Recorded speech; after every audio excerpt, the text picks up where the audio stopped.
Bonjour à toutes et à tous, bienvenue pour ce 4e épisode de la saison 2 de Parlons Bad. Je suis en compagnie d'Alexis, Mathéo, Louise à la régie et aujourd'hui Valentin Singer, top 12 actuellement français, si je dis pas de bêtises. C'est ça. Voilà, bonjour à tous. Coucou. Bonjour. Salut. Alors aujourd'hui nous sommes donc dimanche, donc 2 jours après l'épisode qu'on a tourné avec Antoine Bougan. On va commencer avec le petit rituel, Valentin, tu vas y passer, le petit rituel des 2 minutes, donc la pause entre 2 sets. Donc tu as 2 minutes pour te présenter aux auditeurs pour qu'ils sachent qui tu es. Ok, bah du coup Valentin, joueur de bad, haut niveau. Donc j'ai un parcours, donc mon classement, t'as dit top 12 français actuellement. Je crois qu'à l'international, je dois être à peu près 150, 160 mondial, un truc comme ça. Et du coup, mon parcours, j'ai commencé à 7 ans le bad, donc ça fait 18 ans, j'ai 25 ans là. J'ai commencé à aller en pôle espoir à Voiron, pôle régional, 4 ans là-bas, j'ai passé le bac là-bas. Ensuite, pôle France avec Alexis. Pôle France, ouais. Ouais, pendant 2 ans à Talence. Ensuite, je suis parti à l'INSEP pendant 2 ans. Et après, ils ont décidé de ne pas me garder. Du coup, je suis retourné à Bordeaux pour m'entraîner, pour continuer le bad à fond.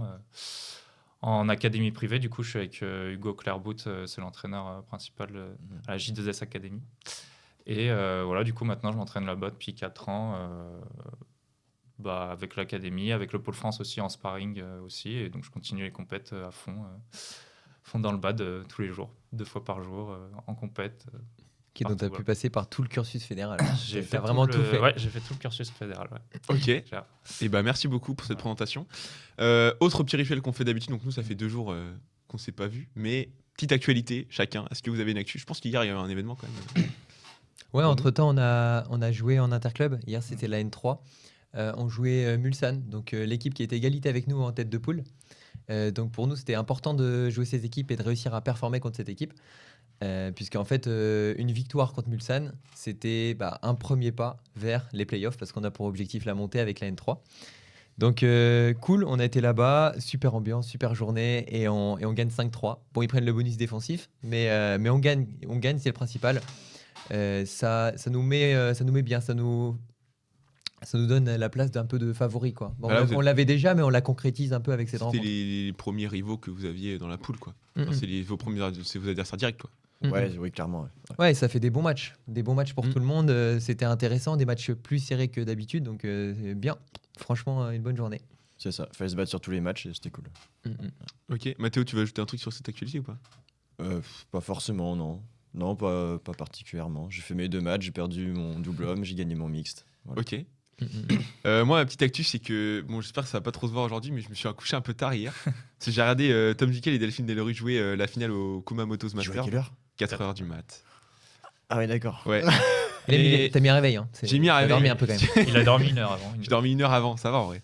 Et Je t'ai envoyé un message, tu m'as répondu. bon, Louise est au courant que je dormais pas. Et en fait, j'étais trop content de voir ce match. Parce que en fait, depuis le début de la semaine, je vois des trucs passer. J'ai vu leur demi-finale aussi. Et j'ai l'impression vraiment qu'ils sont en train de revenir à un niveau qui est pas aussi proche de quand ils étaient top 5. Ouais. Mais ils sont en train de revenir un peu en force et je suis content. Et j'ai hâte de voir ce que ça va donner sur le reste de la saison. J'ai hâte de voir la suite. Voilà. Ils ont changé de staff aussi il y a pas longtemps, je crois. Il y a pas ça ? Bonne question. Et qui ça, Delphine et... Ouais, il y avait pas un truc comme ça. Ça a changé les mecs ouais, un petit peu les entraîneurs de double. Enfin, en fait, tous les entraîneurs ont changé quasiment, sauf Navikas. Et il y a Matteo Martinez qui vient d'arriver pour le double. Il y a Matteo Martinez qui vient d'arriver pour le double en adjoint. Ouais. Légendaire, lui. Mais ouais, c'est un peu pas mal changé ces derniers temps. Okay. C'est peut-être le temps que ça se rôde aussi, et puis que là, ça commence à... Ils avaient fait une pause à un moment. Je me souviens, après le French Open. Ouais, et puis Delphine, elle avait enchaîné quelques blessures, si je dis pas. Ouais, c'est ça. Ouais. Et du coup, là, ils sont en train de revenir et c'est plutôt cool. J'ai adoré. Quand là, tu te penches un peu dans la... Ils ont mis des 2 sets à tout le monde. Ils ont perdu leur premier set hier. Là. Ouais. Mais je sais pas ce que t'en penses, Esteban, mais je trouve qu'au niveau média français, ça manque d'un journaliste qui se réveille à 4h comme toi. Non, mais je crois qu'il y a un mec qui fait ça quand même. Bientôt, il n'y a pas d'article qui sort juste après. Mais d'ailleurs, maintenant, ils mettent des articles sur l'équipe un peu sur chaque match, mais c'est beaucoup plus focus sur Saint-Plum. Là. Ouais. Chaque fois, je les lis et tu vois, ils disent maintenant, ils parlent de Alex en premier. C'est Alex a perdu l'autre jour, premier tour. Après, ils disent, bon, les Popov ont gagné. Et en dernier, tu as Tom et Delphine. Ouais, c'est ça. Après, t'as vraiment le focus maintenant, il est plus passé sur Alex, alors qu'avant, il était sur les Popov. Et Tom et Delphine sont en 3e maintenant. Ouais, c'est ça. Ouais. C'est Après, marrant. alors qu'avant, il y avait plus d'articles. En fait, ça dépend du classement. Bah, ça dépend du classement. Ouais. Des Parce qu'avant, résultats c'était et plus tout. sur Tom et Delphine. Tom et quand Delphine, parce que chaud, c'était les seuls qui étaient un peu au top mondial. Ils à ont fait fond. jusqu'à 5, ouais. Il y a eu beaucoup aussi sur quand ils étaient encore ensemble, elles se sont séparés, je crois, la paire Anne-Tran, Margot Lambert. Ouais. Maintenant, c'est Camille Pognante et Margot Lambert Ouais, elles qui jouent commencent, ensemble. ouais. Voilà. Et qui jouent au China Masters d'ailleurs. Ouais. Mais ouais, du coup, mix, c'est trop sympa. Voilà. Et Delphine, elle a vraiment roulé sur les filles au filet, c'était un truc de fou. Elle lisait toutes les trajectoires, j'étais trop content. Genre, dès que tu voyais le truc, elle était là. Genre, dès que la fille, elle faisait un truc, elle rabattait. C'était trop stylé. Voilà. Valentin, ta petite actu, tu sors d'un tournoi cette semaine? Ouais, d'un tournoi du coup en Irlande où j'ai fait quart de finale sur un challenge. Donc c'était la première fois que je faisais quart, donc c'est cool, ça fait plaisir. Trop bien. Et puis derrière actu sur Interclub d'hier, c'est pas hyper bien passé. On jouait Rostronin là en top 12 avec Cholet. Donc on était les 2 derniers de poule à égalité, donc c'était important, mais on perd 6-2. Donc pas très bonne opération. En plus on perd genre 4 matchs 19 au 3e ou 22-20 au 3e. On perd tous les matchs serrés, on les perd comme ça, et du coup on prend 6-2 alors qu'on peut gagner 6-2 ou quoi, Ouais. faire 4-4. Donc voilà, on est dernier pour l'instant, donc va falloir être meilleur sur la suite et revenir quoi. Après, j'ai envie de dire, au niveau, c'est quand même normal que les matchs soient serrés comme ça. Ah oui, c'est sûr, mais ouais, là on perd. Moi, mon simple, je mène au 3e, le double homme, on mène 19-15, on perd 19. Enfin, des matchs qu'on ne doit pas perdre, au moins ces 2-là, mais voilà. Comme Ouais, ça. c'est chiant quand tout tourne en fait. C'est pas genre la moitié des matchs qui tournent pour une équipe Voilà, et tu la sens moitié des qu'ils autres. ont pris tous la les matchs. dynamique au début de la rencontre et ils l'ont pas lâché quoi. Ok. Ouais, carrément. Et ben voilà pour les actus de nous 4. Écoutez, on va passer tout de suite aux questions de ce 4e épisode avec en premier la question de Mathéo, comment préparer une compétition qu'on vise en particulier. Ensuite, on aura la question d'Alexis, quels sont les différents murs que l'on peut rencontrer durant sa progression. Et enfin, ma question, comment gérer financièrement son projet badminton à n'importe quelle échelle. Alors l'idée, comme je le rappelle à chaque fois, c'est d'avoir des questions où on peut débattre à 4, mais qui sont quand même en lien avec l'invité qu'on a aujourd'hui. Donc voilà, on espère que ça va bien se passer. Et écoutez, si vous êtes prêts, on est parti pour ce 4e épisode de Parlons Bad saison 2. Mathéo Lépine au service. Zéro égalité. Jouer. Alors, pour la première question de ce podcast, comment préparer une compétition qu'on vise en particulier? Mathéo, pourquoi cette question? C'est vrai qu'on avait un peu déjà abordé l'année dernière ces questions, enfin comment préparer une compétition. Mais là, c'est plus on vise une compétition en particulier parce que c'est vrai que tu fais des compétitions internationales. Et donc je voulais aussi ajouter un point de vue en fait à nos points de vue. Et parce que c'est un certain coût jouer à l'international, et donc tu as un peu une obligation entre guillemets à performer, et je pense que tu as un stress supplémentaire en fait. Donc voilà, je voulais qu'on en rediscute, et j'ai aussi d'autres points de vue à apporter que l'année dernière. Et tu peux rappeler ce qu'on avait dit peut-être l'année dernière dans les grandes lignes, c'est là-dessus? Dans les grandes lignes, on avait surtout dit d'arrêter le sport à haute intensité un peu avant. Tu voulais me faire réviser là? Ça faisait un peu la question piège. Non mais faire un petit rappel quoi. Oui, Et toi, t'en es capable? Parce que je peux faire un rappel, mais du coup, c'est comme c'est Mathéo qui avait C'est posé vrai. la question, il aurait pu faire le rappel. C'est Oui. pour ça aussi, tu vois. Si, de ce que je me souviens, c'était arrêter le sport de haute intensité en fin de semaine, enfin au moins le jeudi. Et voilà, si t'as d'autres choses à porter. Ouais, en fait, Moi, on était parti un peu dans tous les sens. Ouais. De ce que je me rappelle, on était vraiment parti sur plein de choses. Mais un peu la conclusion qu'on avait eue, c'était faire des choses qui nous mettent en confiance, quoi. Oui, il y a ça aussi. Sur tous les Faire de la domaines, en fait. régularité, etc. Ouais, pas arriver, je crois qu'on avait parlé de ça, de pas arriver sur la compétition en ayant fait une séance nulle avant où on se rend compte qu'on fait plein Ouais. d'erreurs. C'est pas mal de bosser ses points forts, je trouve, juste avant, en tout cas, pas forcément 2 semaines avant, mais les dernières séances avant, bosser ses points forts. Si t'es chaud, je sais pas si t'aimes bien les enchaînements d'attaques, trucs comme ça, faire ça un peu sur du multi et tout, moi je trouve que c'est pas mal. Ça apporte vraiment un truc où tu te mets en confiance là-dessus, tu sais que t'es bon là-dessus, et du coup t'arrives en compète, même si après t'as du stress et tout, t'as un truc, ou quelques trucs où au moins t'es sûr de toi dessus, tu vois. Enfin, je pense que c'est pas mal, ça c'est important. Pour compléter la question de Mathéo, je pense qu'il y a aussi le côté où là on parle bien d'une compétition qui est importante pour nous. Ouais. C'est-à-dire que avec d'autres personnes, on a abordé le fait d'enchaîner les compétitions. Là, on parle d'une compétition qui nous tient à cœur. À l'échelle de Valentin, ça peut être une grosse compétition internationale ou les championnats de France. À mon échelle, ça peut être le tournoi du club Rosé où j'ai envie de performer, j'ai envie de faire la perf à domicile. Voilà, là, l'idée, c'est de traiter vraiment d'une compétition qui vous tient à cœur et qui est importante pour vous. C'est ça. Voilà. Après, du coup, juste le premier truc que tu as dit là dans ta question, de dire ça doit mettre de la pression parce que tu vas faire des tournois internationaux, du coup, tu as un peu l'obligation de résultat, mais ça, typiquement, c'est le premier truc qu'il faut arriver à oublier. Ouais. Parce qu'en fait, si tu penses comme ça, tu vas sur les compètes en disant ok je vais loin, je paye cher, tout faut que je gagne, t'es sûr que tu vas faire de la merde. Enfin genre c'est vraiment l'état d'esprit un peu qu'il faut pas avoir, faut se dire ok enfin quand tu arrives dessus c'est ok je me donne à fond, je fais tout pour que ça marche, mais faut pas penser au truc de si je rate, j'ai tout perdu, j'ai perdu de l'argent, j'ai perdu du temps. Non, au pire, c'est un apprentissage. Et souvent, tu les enchaînes en plus. Oui, Tu les en enchaînes, plus, tu les enchaînes, mais même, tu vois, faut réussir à comprendre que c'est un truc. Ça fait partie du process. quoi. Ouais, ça fait partie du process. Faut réduire l'importance du truc en fait quand tu arrives dessus, de la compète.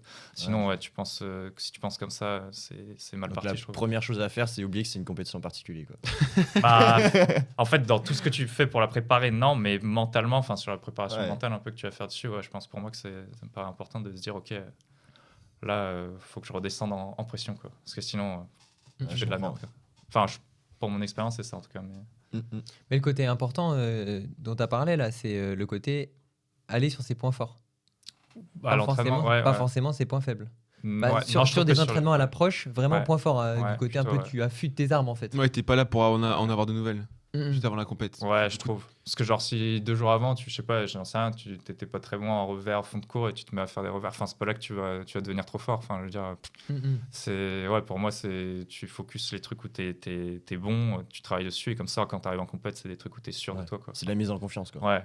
Parce qu'au final, Pour moi, juste avant, c'est ça qui est important. si tu passes du temps à traiter un point où t'es pas bien, je pense par exemple, classique pour à peu près tous les joueurs de mon niveau, c'est le revers. Ouais. Le revers fond de cours, où tu es obligé de faire un amorti pour le croiser ou autre. Mm. Si tu passes ton temps à travailler ça, tu arrives sur le terrain, des fois tu sais même plus comment faire les autres trucs. Tu te dis Et en plus, tu penses qu'à pas ça, travaillé, tu penses qu'à ton revers, du coup tu claques en match, et imagine le truc que tu as travaillé pendant toute la semaine d'avant, ça tu le passe pas. foires, là c'est mort. Et tu mentalement. penses qu'à ça, en plus. T'as toutes les chances de faire une fixette dessus. Ouais. Ouais, clairement. C'est pour ça que moi je trouve que faut travailler longtemps avant. De toute façon, tu travailles tout le temps. Si t'es pas très bon en revers, tu le travailles tout le temps. Mais 2 jours avant, 2-3 jours avant, c'est plus la peine, je pense. Genre, Ouais, c'est pas la veille que tu révises pour le Non. lendemain. Quoi. Ouais, Certainement c'est un peu ça, quoi. Faut mieux aller à fond. Moi, c'était ça pour le bac.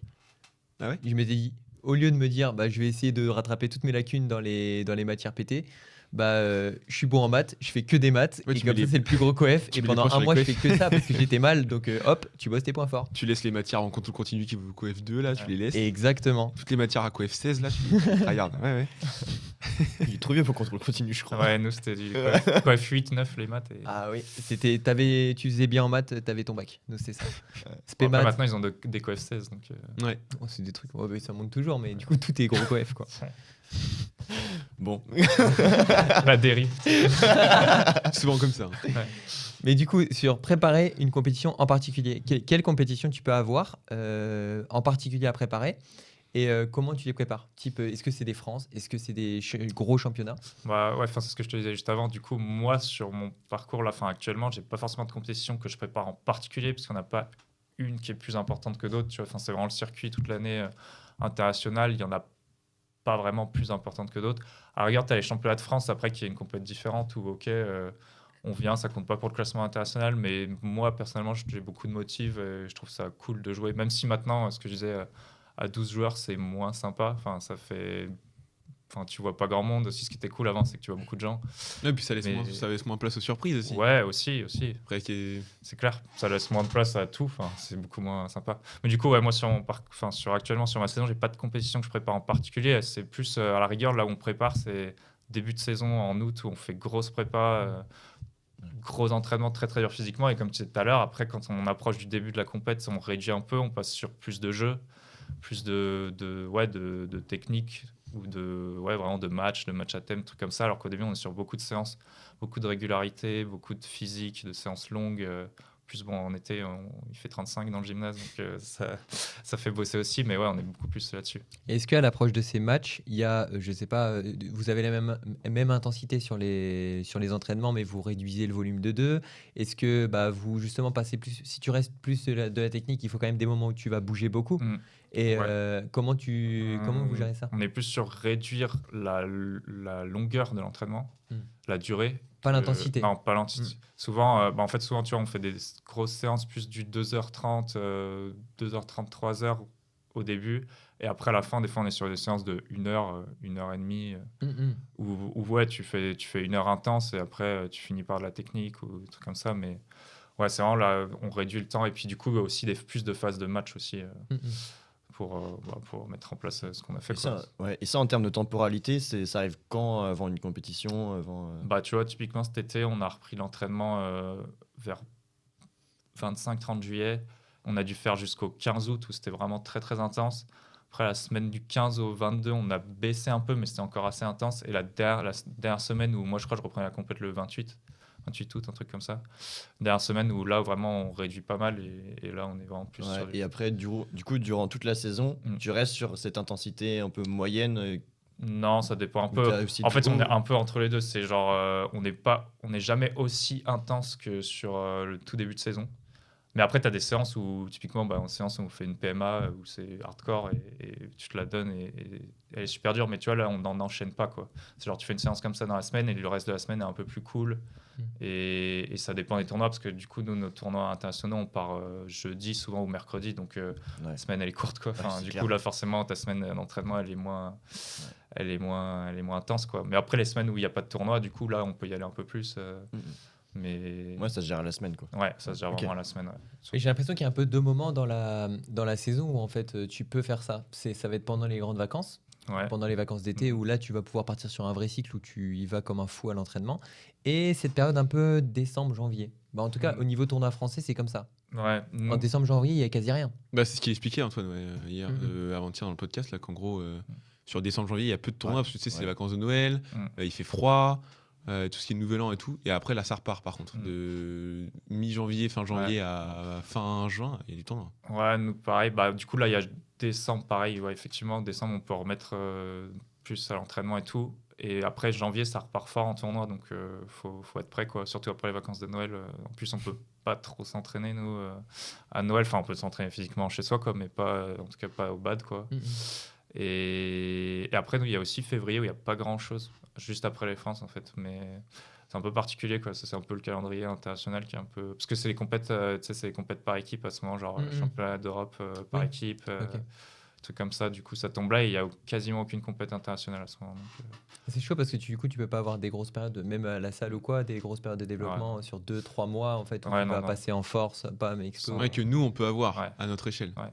Bah, en fait, nous, on choisit bien sur quel tournoi Ouais. on s'inscrit. Alors qu'en fait, quand tu fais des tournois à l'international, tu choisis pas trop quand ils sont en fait les tournois proches. Et je veux dire, quand il y a des tournois en Europe, tu peux pas te dire oh non, j'attends un peu parce que le mois d'après c'est en Asie, donc tu fais je pourrais peut-être pas y aller quoi. ouais. De toute façon, le circuit s'arrête quasiment jamais. Hein. Tu regardes le très, très, très haut niveau, genre Tomé Delphine, comme je disais.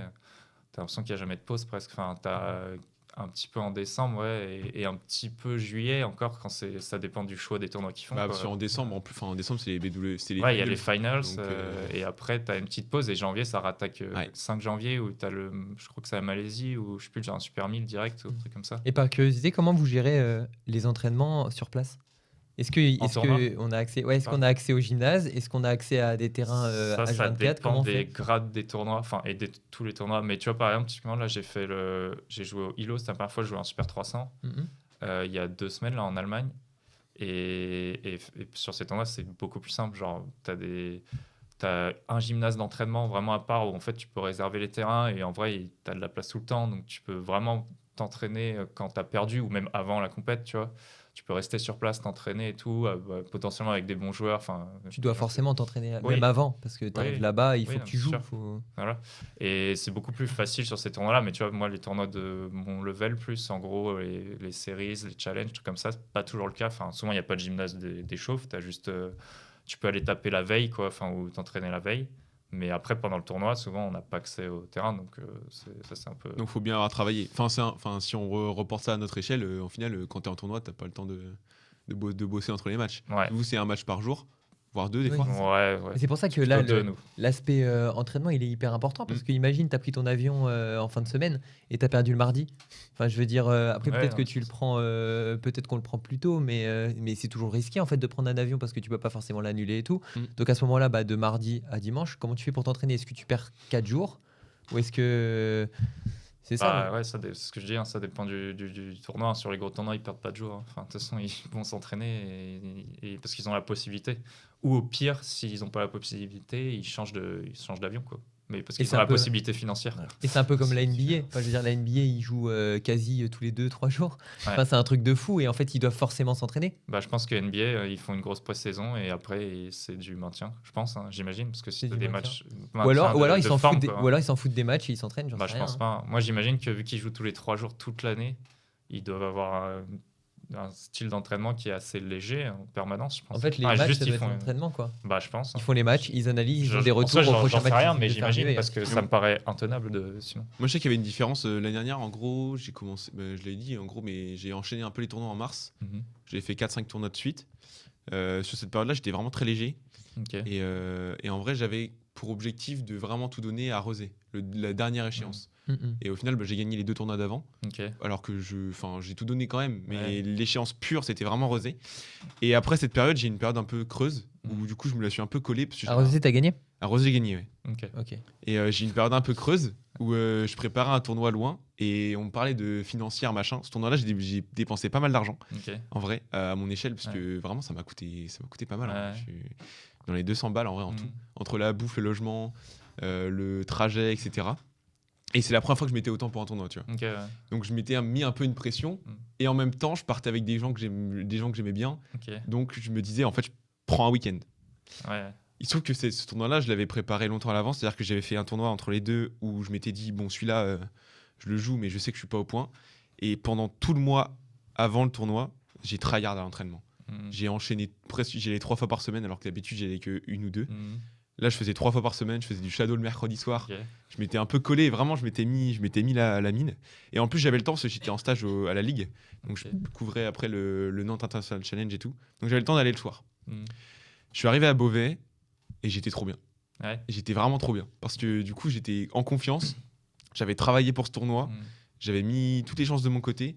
Et même si je m'étais mis une petite pression, parce que Mhm. tu l'oublies jamais, quand tu dépenses autant d'argent dans un Mhm. tournoi, la première fois, tu te dis que tu dois faire une perf. Bah, au final, j'ai fait la meilleure perf sur mes 2 tableaux, le simple et le double. Donc j'étais content. Je sais pas si je le referai aujourd'hui, Ok. mais on en parlera plus tard dans la question sur le financement.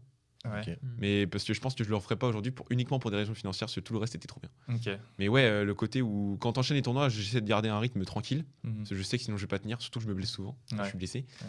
Mais quand j'ai une compète qui arrive dans 2 mois et que j'ai rien entre les deux, je me la colle. Ok.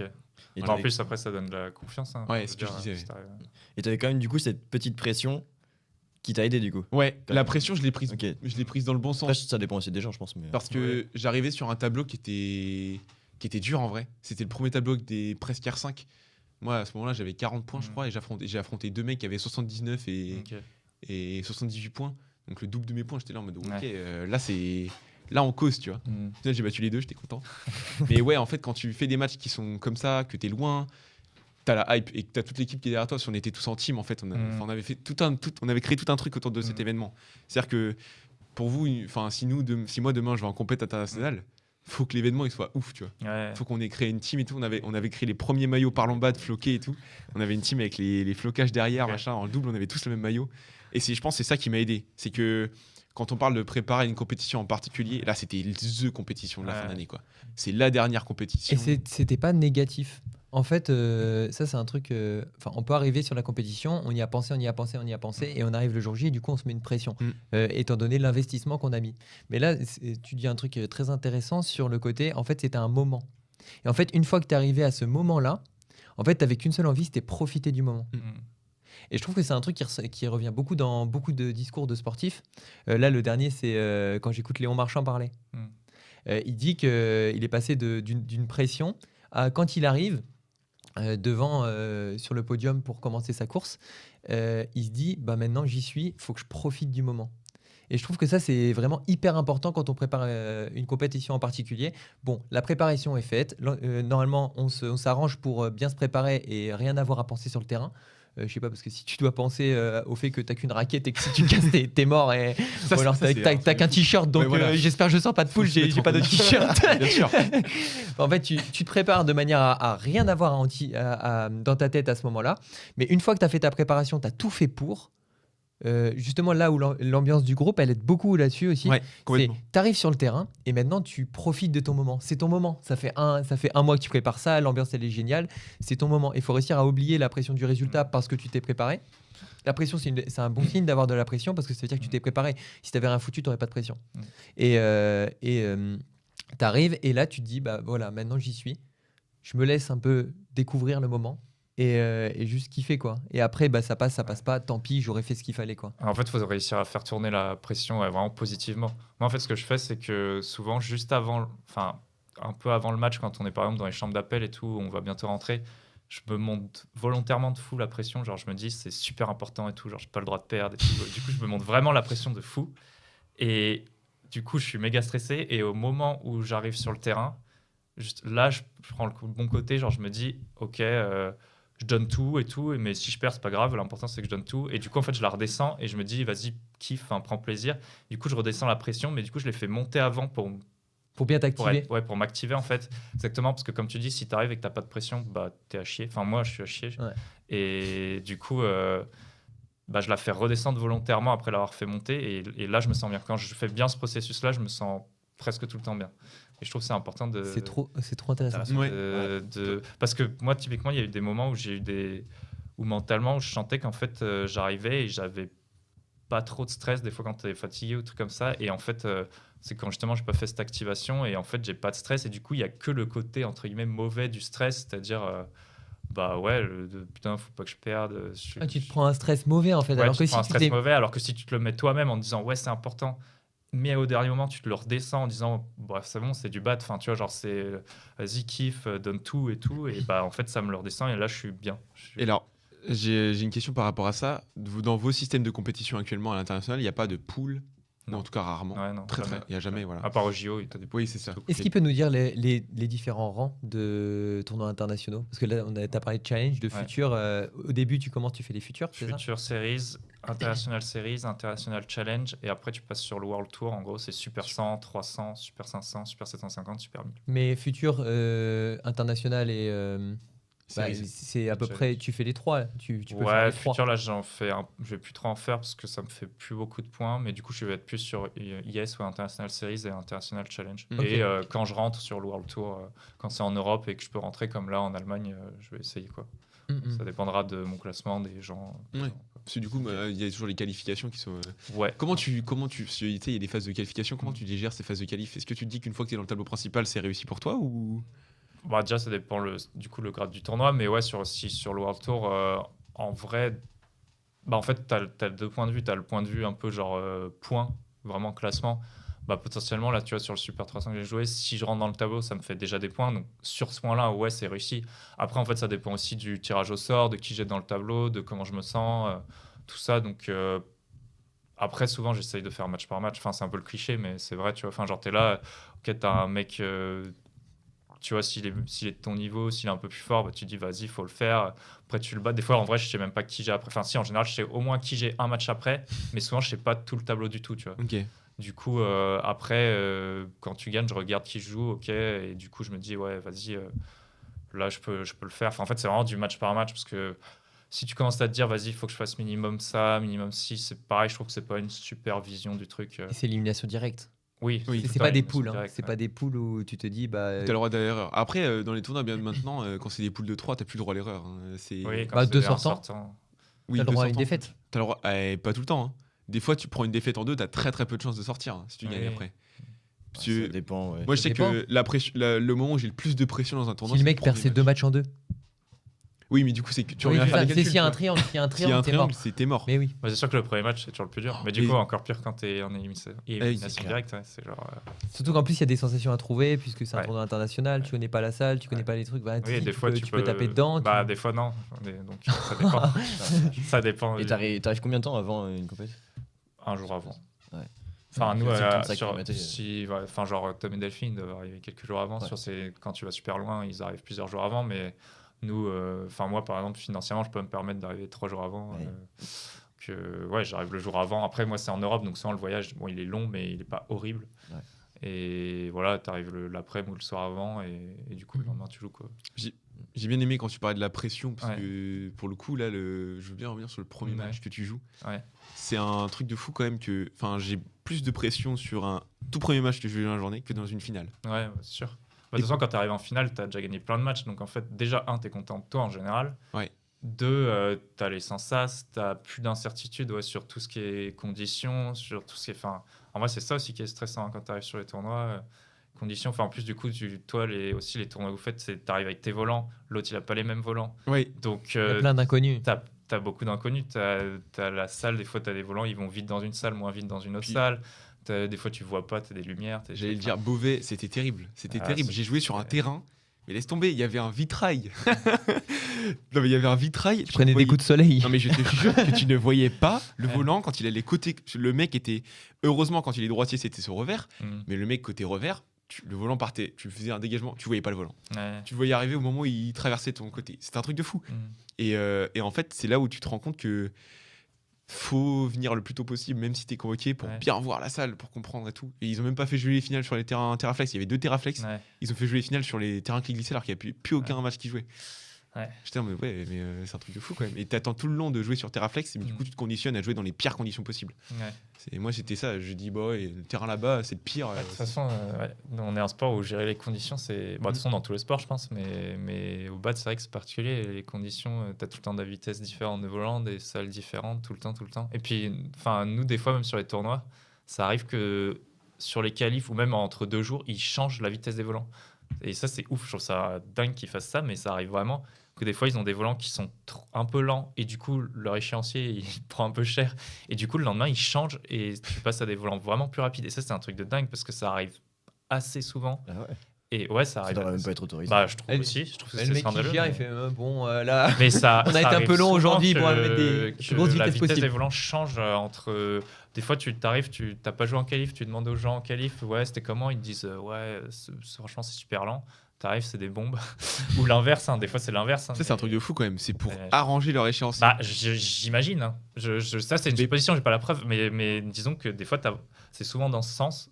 C'est plutôt lent au début et ça accélère. Après, je sais pas. Ouais. Après, je sais que des fois, tu as l'impression que ça accélère aussi parce que tu joues des mecs plus forts, donc tu as l'impression que ça va plus vite.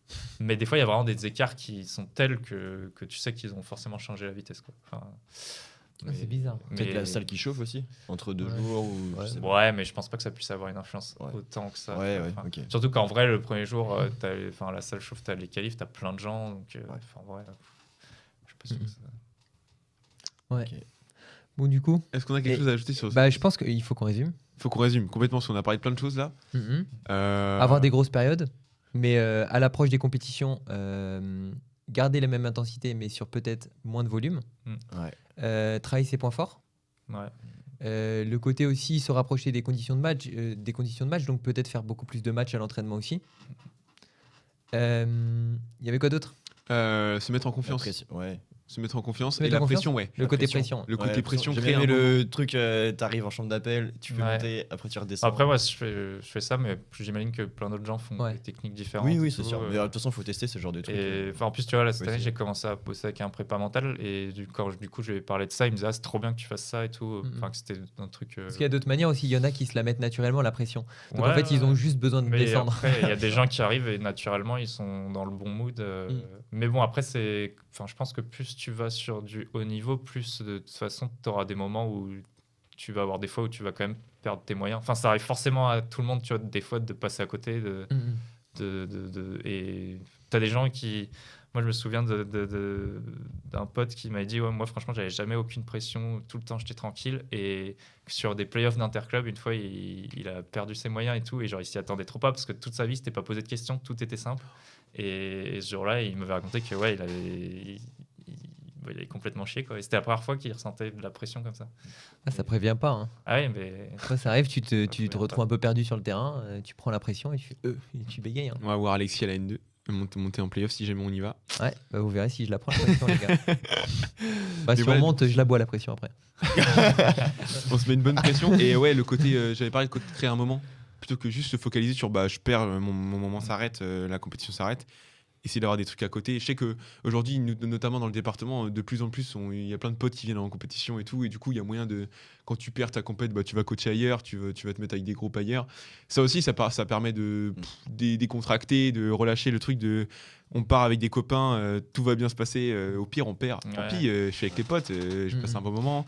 Et le soir, tu décompresses, tu vas boire un coup, machin. Le côté profiter du moment plutôt que de genre voir seulement résultat et se mettre une pression là-dessus. Ouais, quoi. c'est ça. C'est ça, que. Ça marche pas mal, je trouve. Genre, en plus, même moi, je le fais aussi, tu vois, des fois où j'arrive sur le tournoi et je me dis, en fait, tu as cette pression constante quand tu arrives sur le tournoi, parce que surtout avant d'avoir fait ton premier match, comme on disait, et du coup, je me dis, enfin, comment dire, je me dis, ouais, si jamais je perds, effectivement, je suis toujours avec mes potes, parce qu'en général, en tournoi, je suis quand même avec mes potes en chambre ou des trucs comme ça dans les hôtels.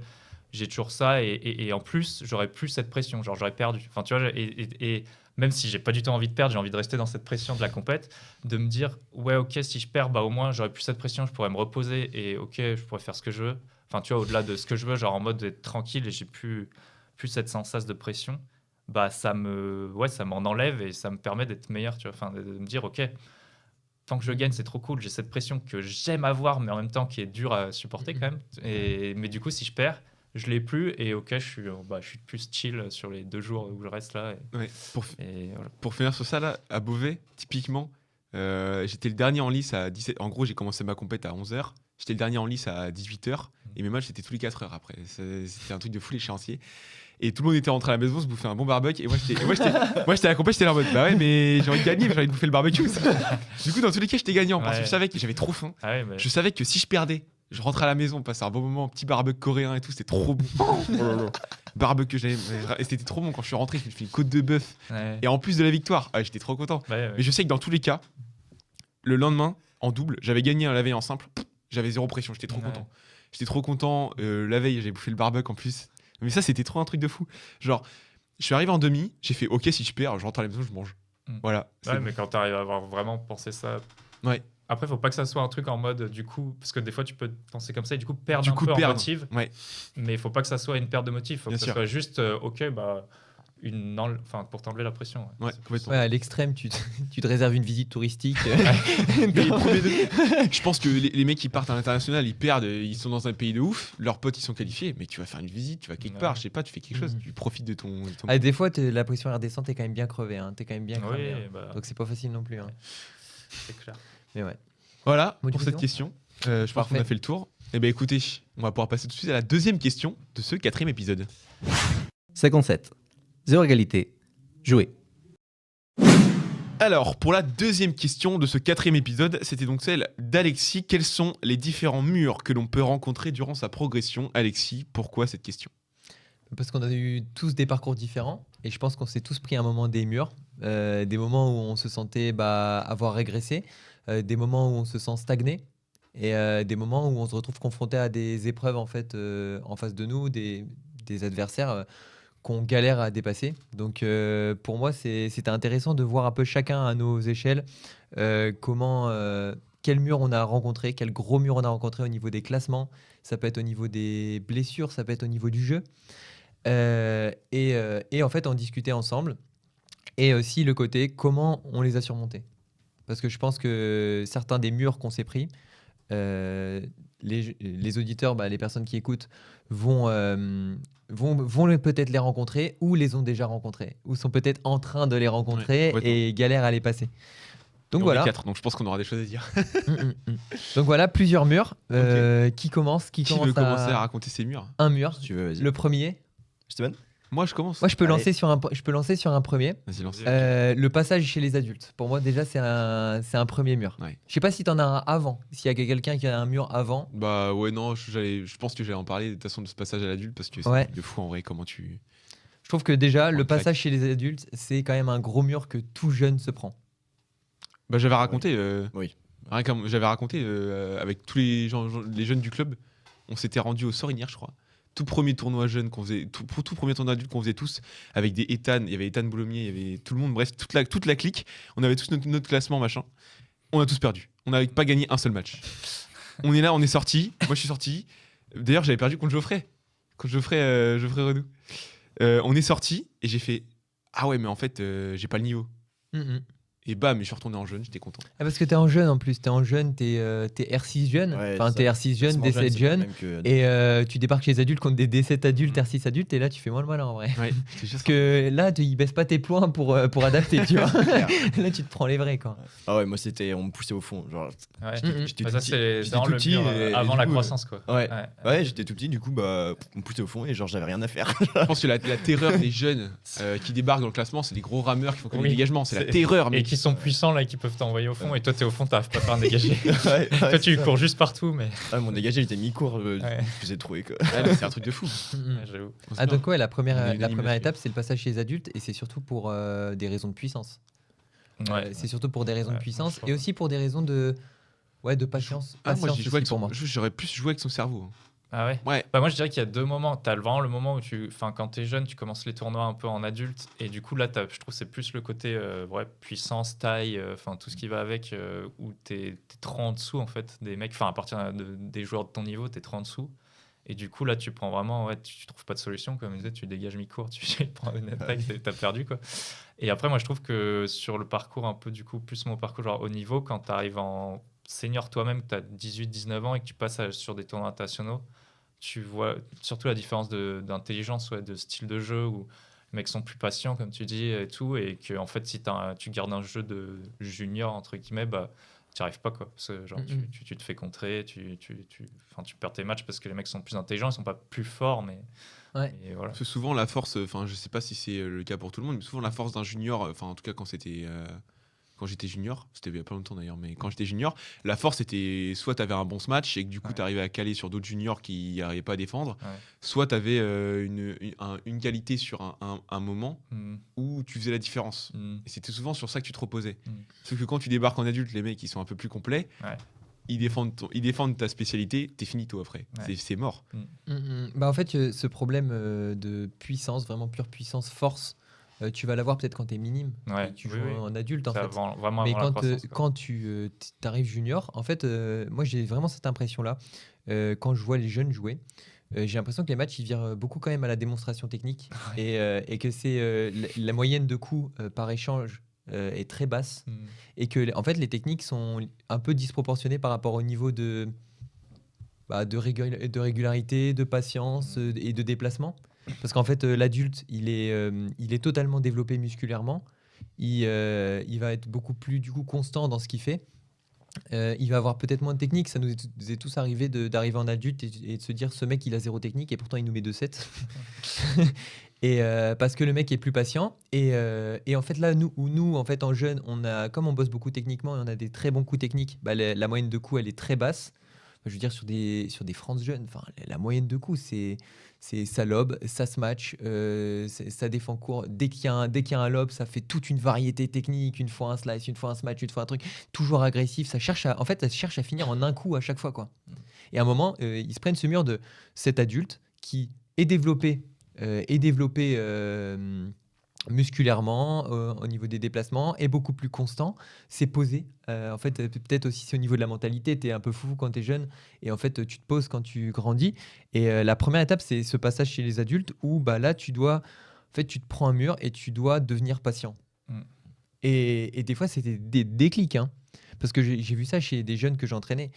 Ils perdaient tout chez les adultes, ils comprenaient pas. Et là, d'un coup, ils comprennent que bah, quand l'adulte il leur fait 3 dégagements et que lui il a essayé son smash droit, son smash croisé, son slice croisé, et qu'à chaque fois il fait une faute à un moment, bah, peut-être à un moment il faut refaire un dégagement, quoi.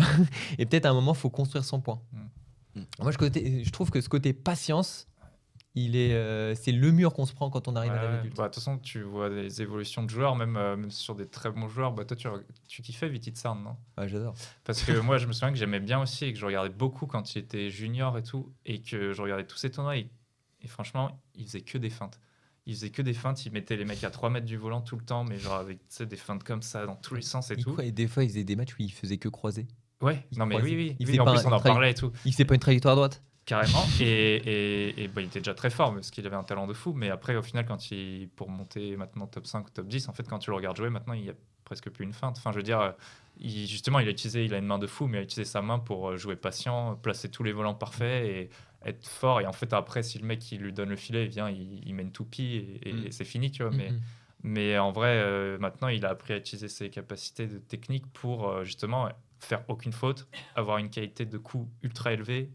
Et voilà, mais c'est des joueurs qui ont réussi à évoluer de fou là-dessus, quoi. Et je Je trouve pense que c'est à tous les niveaux. quand on parle de murs justement de cet adulte, quand tu vois dans le département, il y a de plus en plus jeunes, il y a de plus en plus jeunes au tournoi adulte Mm. qui sont inscrits. Et au début, tu vois des grosses claques et tu sais, ils reviennent à chaque fois et tu vois les mecs prendre 5 et 6 à chaque fois. Et de plus en plus, ils gagnent des points, ils gagnent des matchs et tout.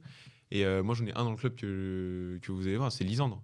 Quand il a commencé, il se prenait des grosses claques et il Ah bah perdait. lui, c'est l'archétype Ah, du mais- mec non patient, hein. Typiquement.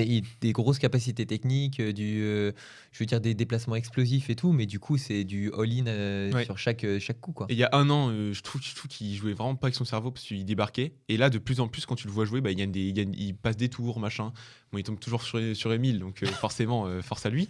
Mais en fait, il passe des tours de plus en plus et il commence à développer sa patience, à développer comment jouer contre des adultes, etc. Et je trouve que ce côté où, bah, certes, ça pique des places à des adultes qui seront en liste d'attente, mais à un moment, les mecs, il faut aussi qu'ils se développent, tu vois. Et je sais C'est marrant, mais ça va jamais dans l'autre sens, hein.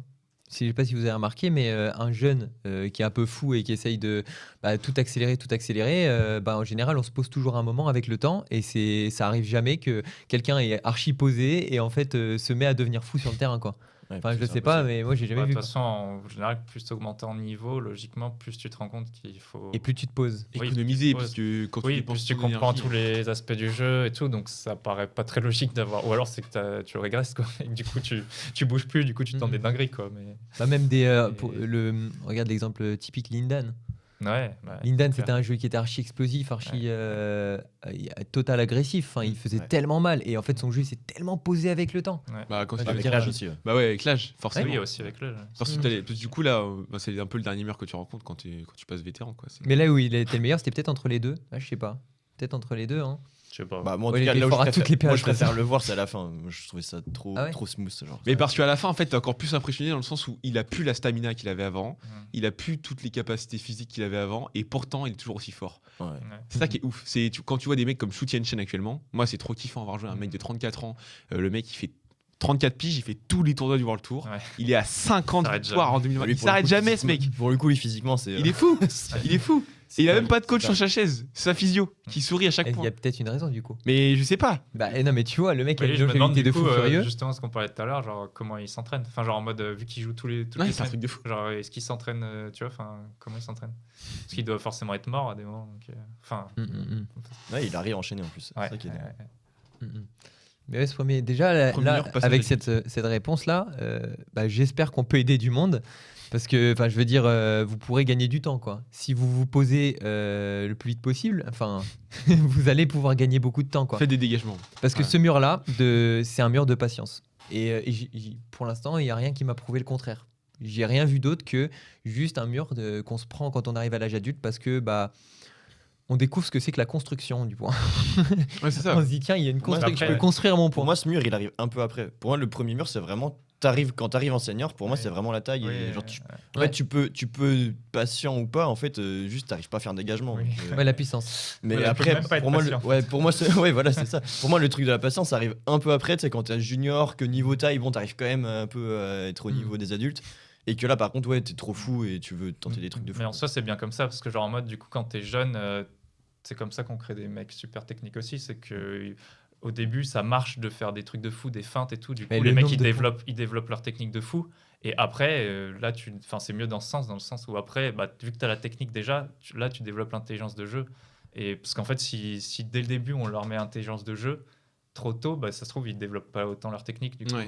moi, je pense que c'est grave intéressant. C'est comme au final, par exemple, typiquement, les gens qui se bougent pas très bien, tu sais, des fois les gens un peu gros, ils ont tout le temps une main de fou. Mais c'est Oui. pareil, c'est parce qu'ils l'ont développé, parce qu'ils bougent pas trop.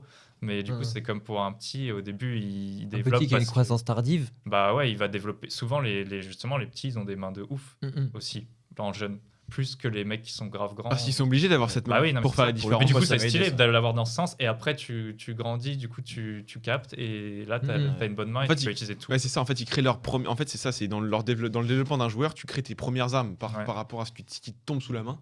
Il y en a, ils grandissent vite, ils font leur taille. Ils utilisent leur taille pour mettre des piquets ou des Ouais. angles, sans mettre beaucoup de puissance, mais juste parce qu'ils sont grands, ils utilisent cette taille-là. Il y en a qui sont, je sais pas, naturellement doués avec leurs pieds, et du coup, ils dépensent moins d'énergie. chacun crée ses armes. Mais c'est une On va chance. Je pense que c'est une chance d'avoir une croissance tardive. On s'en rend pas compte et on prend très très cher à un moment. Oui, en vrai, oui et non. Oui. Bah, Oui, on- non. on- Moi, j'étais dans ce cas-là, tu vois. Moi, j'ai grandi hyper tard. J'ai grandi vers 17 ans, tu vois. J'ai commencé ma croissance quasiment. Ah, mais Mais, justement, t'as vu Ouais, alors oui, l'évolution maintenant, ça me sert parce que du coup, techniquement, je me débrouille.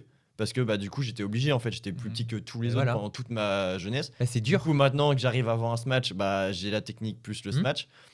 Mais Bah, à ce moment-là, c'est c'est dur. dur quand t'es en jeune parce que t'es là, en fait, tu joues contre des mecs qui font Mhm. 2 têtes de plus que toi. Et enfin, il y a un moment, tu peux avoir la technique. Moi, en tout cas, pour moi, je pouvais avoir la technique. Il y a un moment, le mec qui faisait 2 têtes de plus que moi, bah. Mm. En fait, le mec qui faisait un pas, Ouais, il mais était partout, ces mecs-là, ils sont où qui te battaient?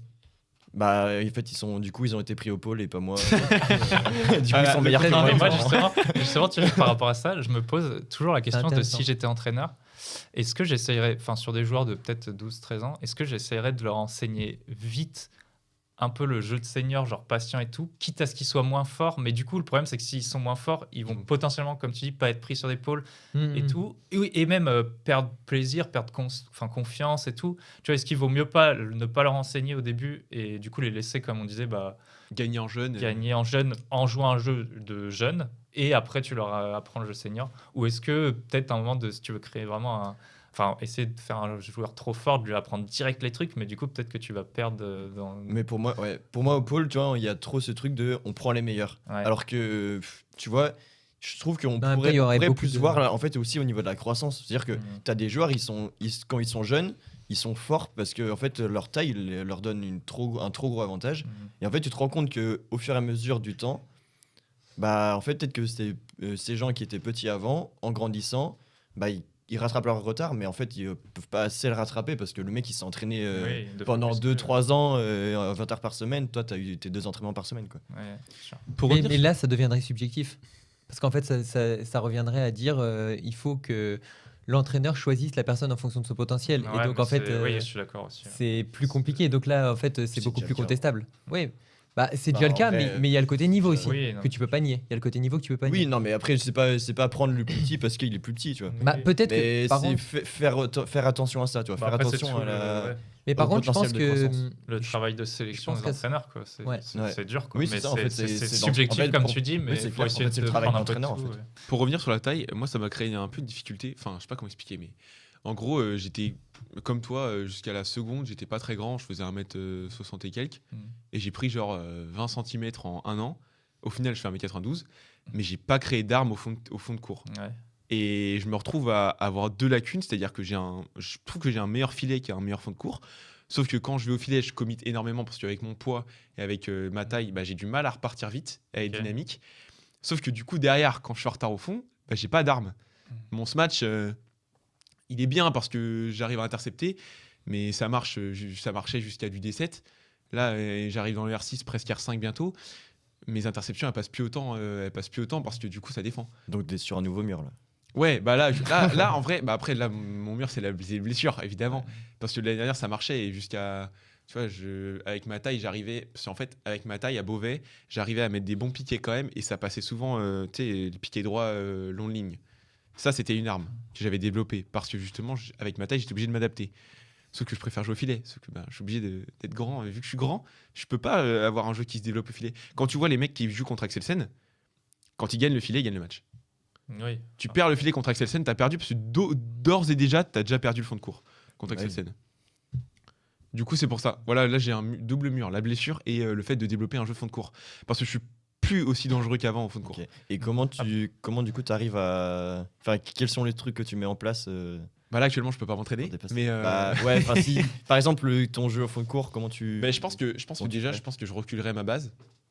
Et ça, faut que je prenne l'habitude parce que, en gros, vu que mes forces sont au filet, je préfère être en avance au filet qu'au fond de cours. Sauf qu'au final, vu la puissance que je peux avoir dans les jambes, vaut mieux que je sois un peu plus en retard au filet.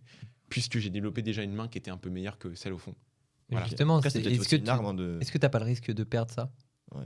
au filet Je si sais tu pas. recules ta base? Est-ce qu'il faut que je continue à être bon au filet et négliger le En fond vrai, de cours avec ta taille, si t'arrives à venir tôt au filet et Bah, genre c'est- vraiment gagner ce filet, et du coup, bah en fait, si t'arrives à être derrière bien, avec ta taille, tu vas pouvoir Le- envoyer des vrais trucs. Tu vois. Le problème, c'est que j'arrive pas à prendre l'avantage quand je suis au fond.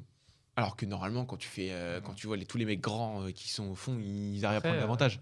Après, Ça se tu peux travaille. marquer beaucoup de points de l'avant. Hein. Enfin, tu vois, moi, je pense que j'ai un jeu où, pareil, tu vois, je suis grand, mais je suis pas forcément puissant. Après, j'ai des bonnes attaques, tu vois, avec de l'angle et tout. Mais en vrai, moi, je marque beaucoup plus de points de l'avant du court que de derrière. Parce qu'en fait, tu peux carrément avoir un style de jeu où, comme tu dis, tu es au devant et tu marques beaucoup de points de l'avant. Ou en tout cas, tu forces l'autre à faire des fautes parce que tu le mets sous pression. Et du fond, quand tu es bien placé, bah, tu essayes de bien attaquer. Mais après, si tu es souvent un peu pas hyper bien placé, bah, c'est pas grave. Enfin, tu sais, tu peux contrôler et être vraiment. Après, ça dépend aussi des conditions, tu vois. Ouais. Si C'est un ça choix, reste tu peux pas super être lent, bon c'est deux. pas forcément intéressant. Tu peux pas être bon sur les deux. Là, actuellement, non. Bah, personne, en vrai, même hein. personne. Oui. Je veux Si dire. ta base elle est avancée, tu vas être très bien au filet, tu vas pouvoir faire une différence au filet. Mais par contre, au fond, forcément, tu vas être beaucoup plus sur du retard, contrôle et tout ça. Et de temps en temps, oui, si à un moment tu as une occasion, un truc un peu tendu, et là tu peux intercepter, tu vas le prendre. Mais en fait, si tu recules ta base, ça va être au dépend de ton jeu au filet. Donc si tes armes elles sont au filet, j'ai envie de te dire, il n'y a pas forcément besoin de reculer ta base, tu vois.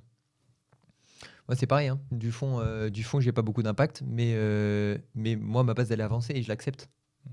Ça, je pense que là-dessus, c'est assez similaire, en fait. Mm. Par contre, là, ce qui manque, c'est justement ces petites attaques piquées, en fait, qui vont pouvoir faire mal si, une fois que j'ai chopé mon lob, quoi, en fait. Ouais. Oui, parce que ton lob, c'est aujourd'hui, ton arme, c'est ton lob. Non, une fois qu'on me fait un lob, c'était plus Ah ça. ouais? Parce que toi, ton lob, il est pas. C'est ton. Mon lob, c'est pas si. ton- Mon lob, c'est une de mes forces, ouais, mais je veux dire, ça part du filet. C'est parce que j'arrive très tôt et que je vais être capable d'arriver soit et de faire un volant court, jouer très grand terrain à partir du filet, soit aller chercher un volant Mais au ouais, ça fond. part quand même d'être au devant parce que C'est je ça. veux dire, t'as beau avoir des bons lobs, à un moment, si ton lob il part de en bas, en Mm-mm. fait, le mec enfin en N1, le mec il t'a anticipé Mm-mm. et tu vois, t'as des mecs qui tapent fort et t'as beau avoir un bon lob, des fois tu prends une attaque gagnante. Mais ouais, le problème, Alors que il- si t'es ici, le mec il peut pas anticiper au fond, il est obligé de couvrir le spin ou Mm-mm. le push. Ouais, il est enfin, plus dans l'après en fait du coup parce Ouais. que c'est bien, tu as fait ta différence du filet, mais il faut quand même finir un moment. Et du coup là tu fais ta différence du filet, tu arrives, tu mets rapidement vers le fond, tu te prends un dégagement et là faut bam bam, faut Ouais. caler ton accélération qui va pouvoir faire mal. Oui, Et c'est- moi c'est plus ce côté-là. Mm. Mais ouais, c'est sur la base en tout cas, c'est faut se dire qu'on peut pas être bon partout de toute façon. Ok. Tu as ta base qui va être avancée si tu veux faire la différence de devant, tu vas reculer un peu ta base si tu veux faire la différence de l'arrière. Après ça peut varier en fonction du match aussi, ça peut varier en fonction de ce que fait l'adversaire, des conditions. tactiquement quoi, des conditions, tout ça. C'est Ok. ça. Et bah, premier argument. Je pense qu'on a d'autres. Allez, la question va être longue. Je pense Ouais. que l'épisode va être long parce Ouais. que la question des murs. Moi, je voulais venir sur un point. J'en ai beaucoup parlé avec un copain à moi sur le classement, le mur du classement. Et et Associé au niveau de jeu du coup. associé au niveau de jeu. C'est bon. Et on se dit qu'en vrai, jusqu'à N3, N2, bas N2. Mais N3, tout le monde peut le faire. Ouais. Moi, je suis plutôt d'accord. Bah, on a vu ça avec Bougagne il y a 2 jours. hein. mais en plus, Bougan qui l'a T'es fait en un an et t'es demi. Tout le sportif. monde de sportif peut le faire. Voilà. Pour moi, et en fait, après, Avec ce de que l'entraînement, j'expliquais, la motive. c'est que pour moi, les plus gros paliers à vaincre, c'est la technique. Mais en même temps, j'ai envie de te dire, si t'as pas été dans le cursus quand t'étais jeune, la technique, ça va être très, très, très dur à avoir quand t'es même à mon âge, hein, à assimiler la Ouais, technique, c'est sûr. c'est déjà trop tard, en fait. Mm. Même si, évidemment, je peux développer des qualités. Le coup du monter N1 et monter dans le top, Ouais, je pense que le fait que ça devienne ta qualité, c'est compliqué. Quoi. ouais, voilà, c'est Oui. ça. C'est qu'il faut baser ses armes sur ce que tu as déjà construit. Et du coup, le côté classement, on avait ce côté où, en gros, jusqu'à N3, début N2, tu peux monter. Mhm. Et ensuite, tu as ce gros gap technique ou tactique. Mais pour moi, le gap tactique peut se combler. Ouais, il y a un premier gap déjà à N. Ouais. Parce qu'en fait, N, si tu poses la question à beaucoup de joueurs N, ils ont commencé à quel âge? Ils vont te dire, je sais pas, 8 ans, 10 ans, 12 ans. Et en fait, si tu commences assez tard, ou alors tu as un niveau, je sais pas, D, et tu as 22 ans ou 23 ans, bah, à ce moment-là, tu es confronté qu'à des personnes qui jouent depuis qu'ils ont 8, 10 ans. Et là, il y a quand même il y a un gros volume d'entraînement à rattraper. Et là, pour moi, c'est à ça qui se heurte un peu Antoine Bougan. Antoine Badak, pour ceux qu'on a il y a 2 Ceux jours. qui étaient il y a 2 Et jours. pour moi, c'est à ça qui se heurte. Et là où, en fait, le passage à l'adulte, pour moi, il faut faire preuve de patience sur le terrain. Pour moi, le passage N, il faut réussir à faire preuve de patience, mais plus dans le processus d'entraînement. Parce que c'est un moment où tu vas devoir commencer à renforcer beaucoup plus. Ok, tout le monde a des bases techniques. T'es N, tu arrives en N, tout le monde a des bases techniques.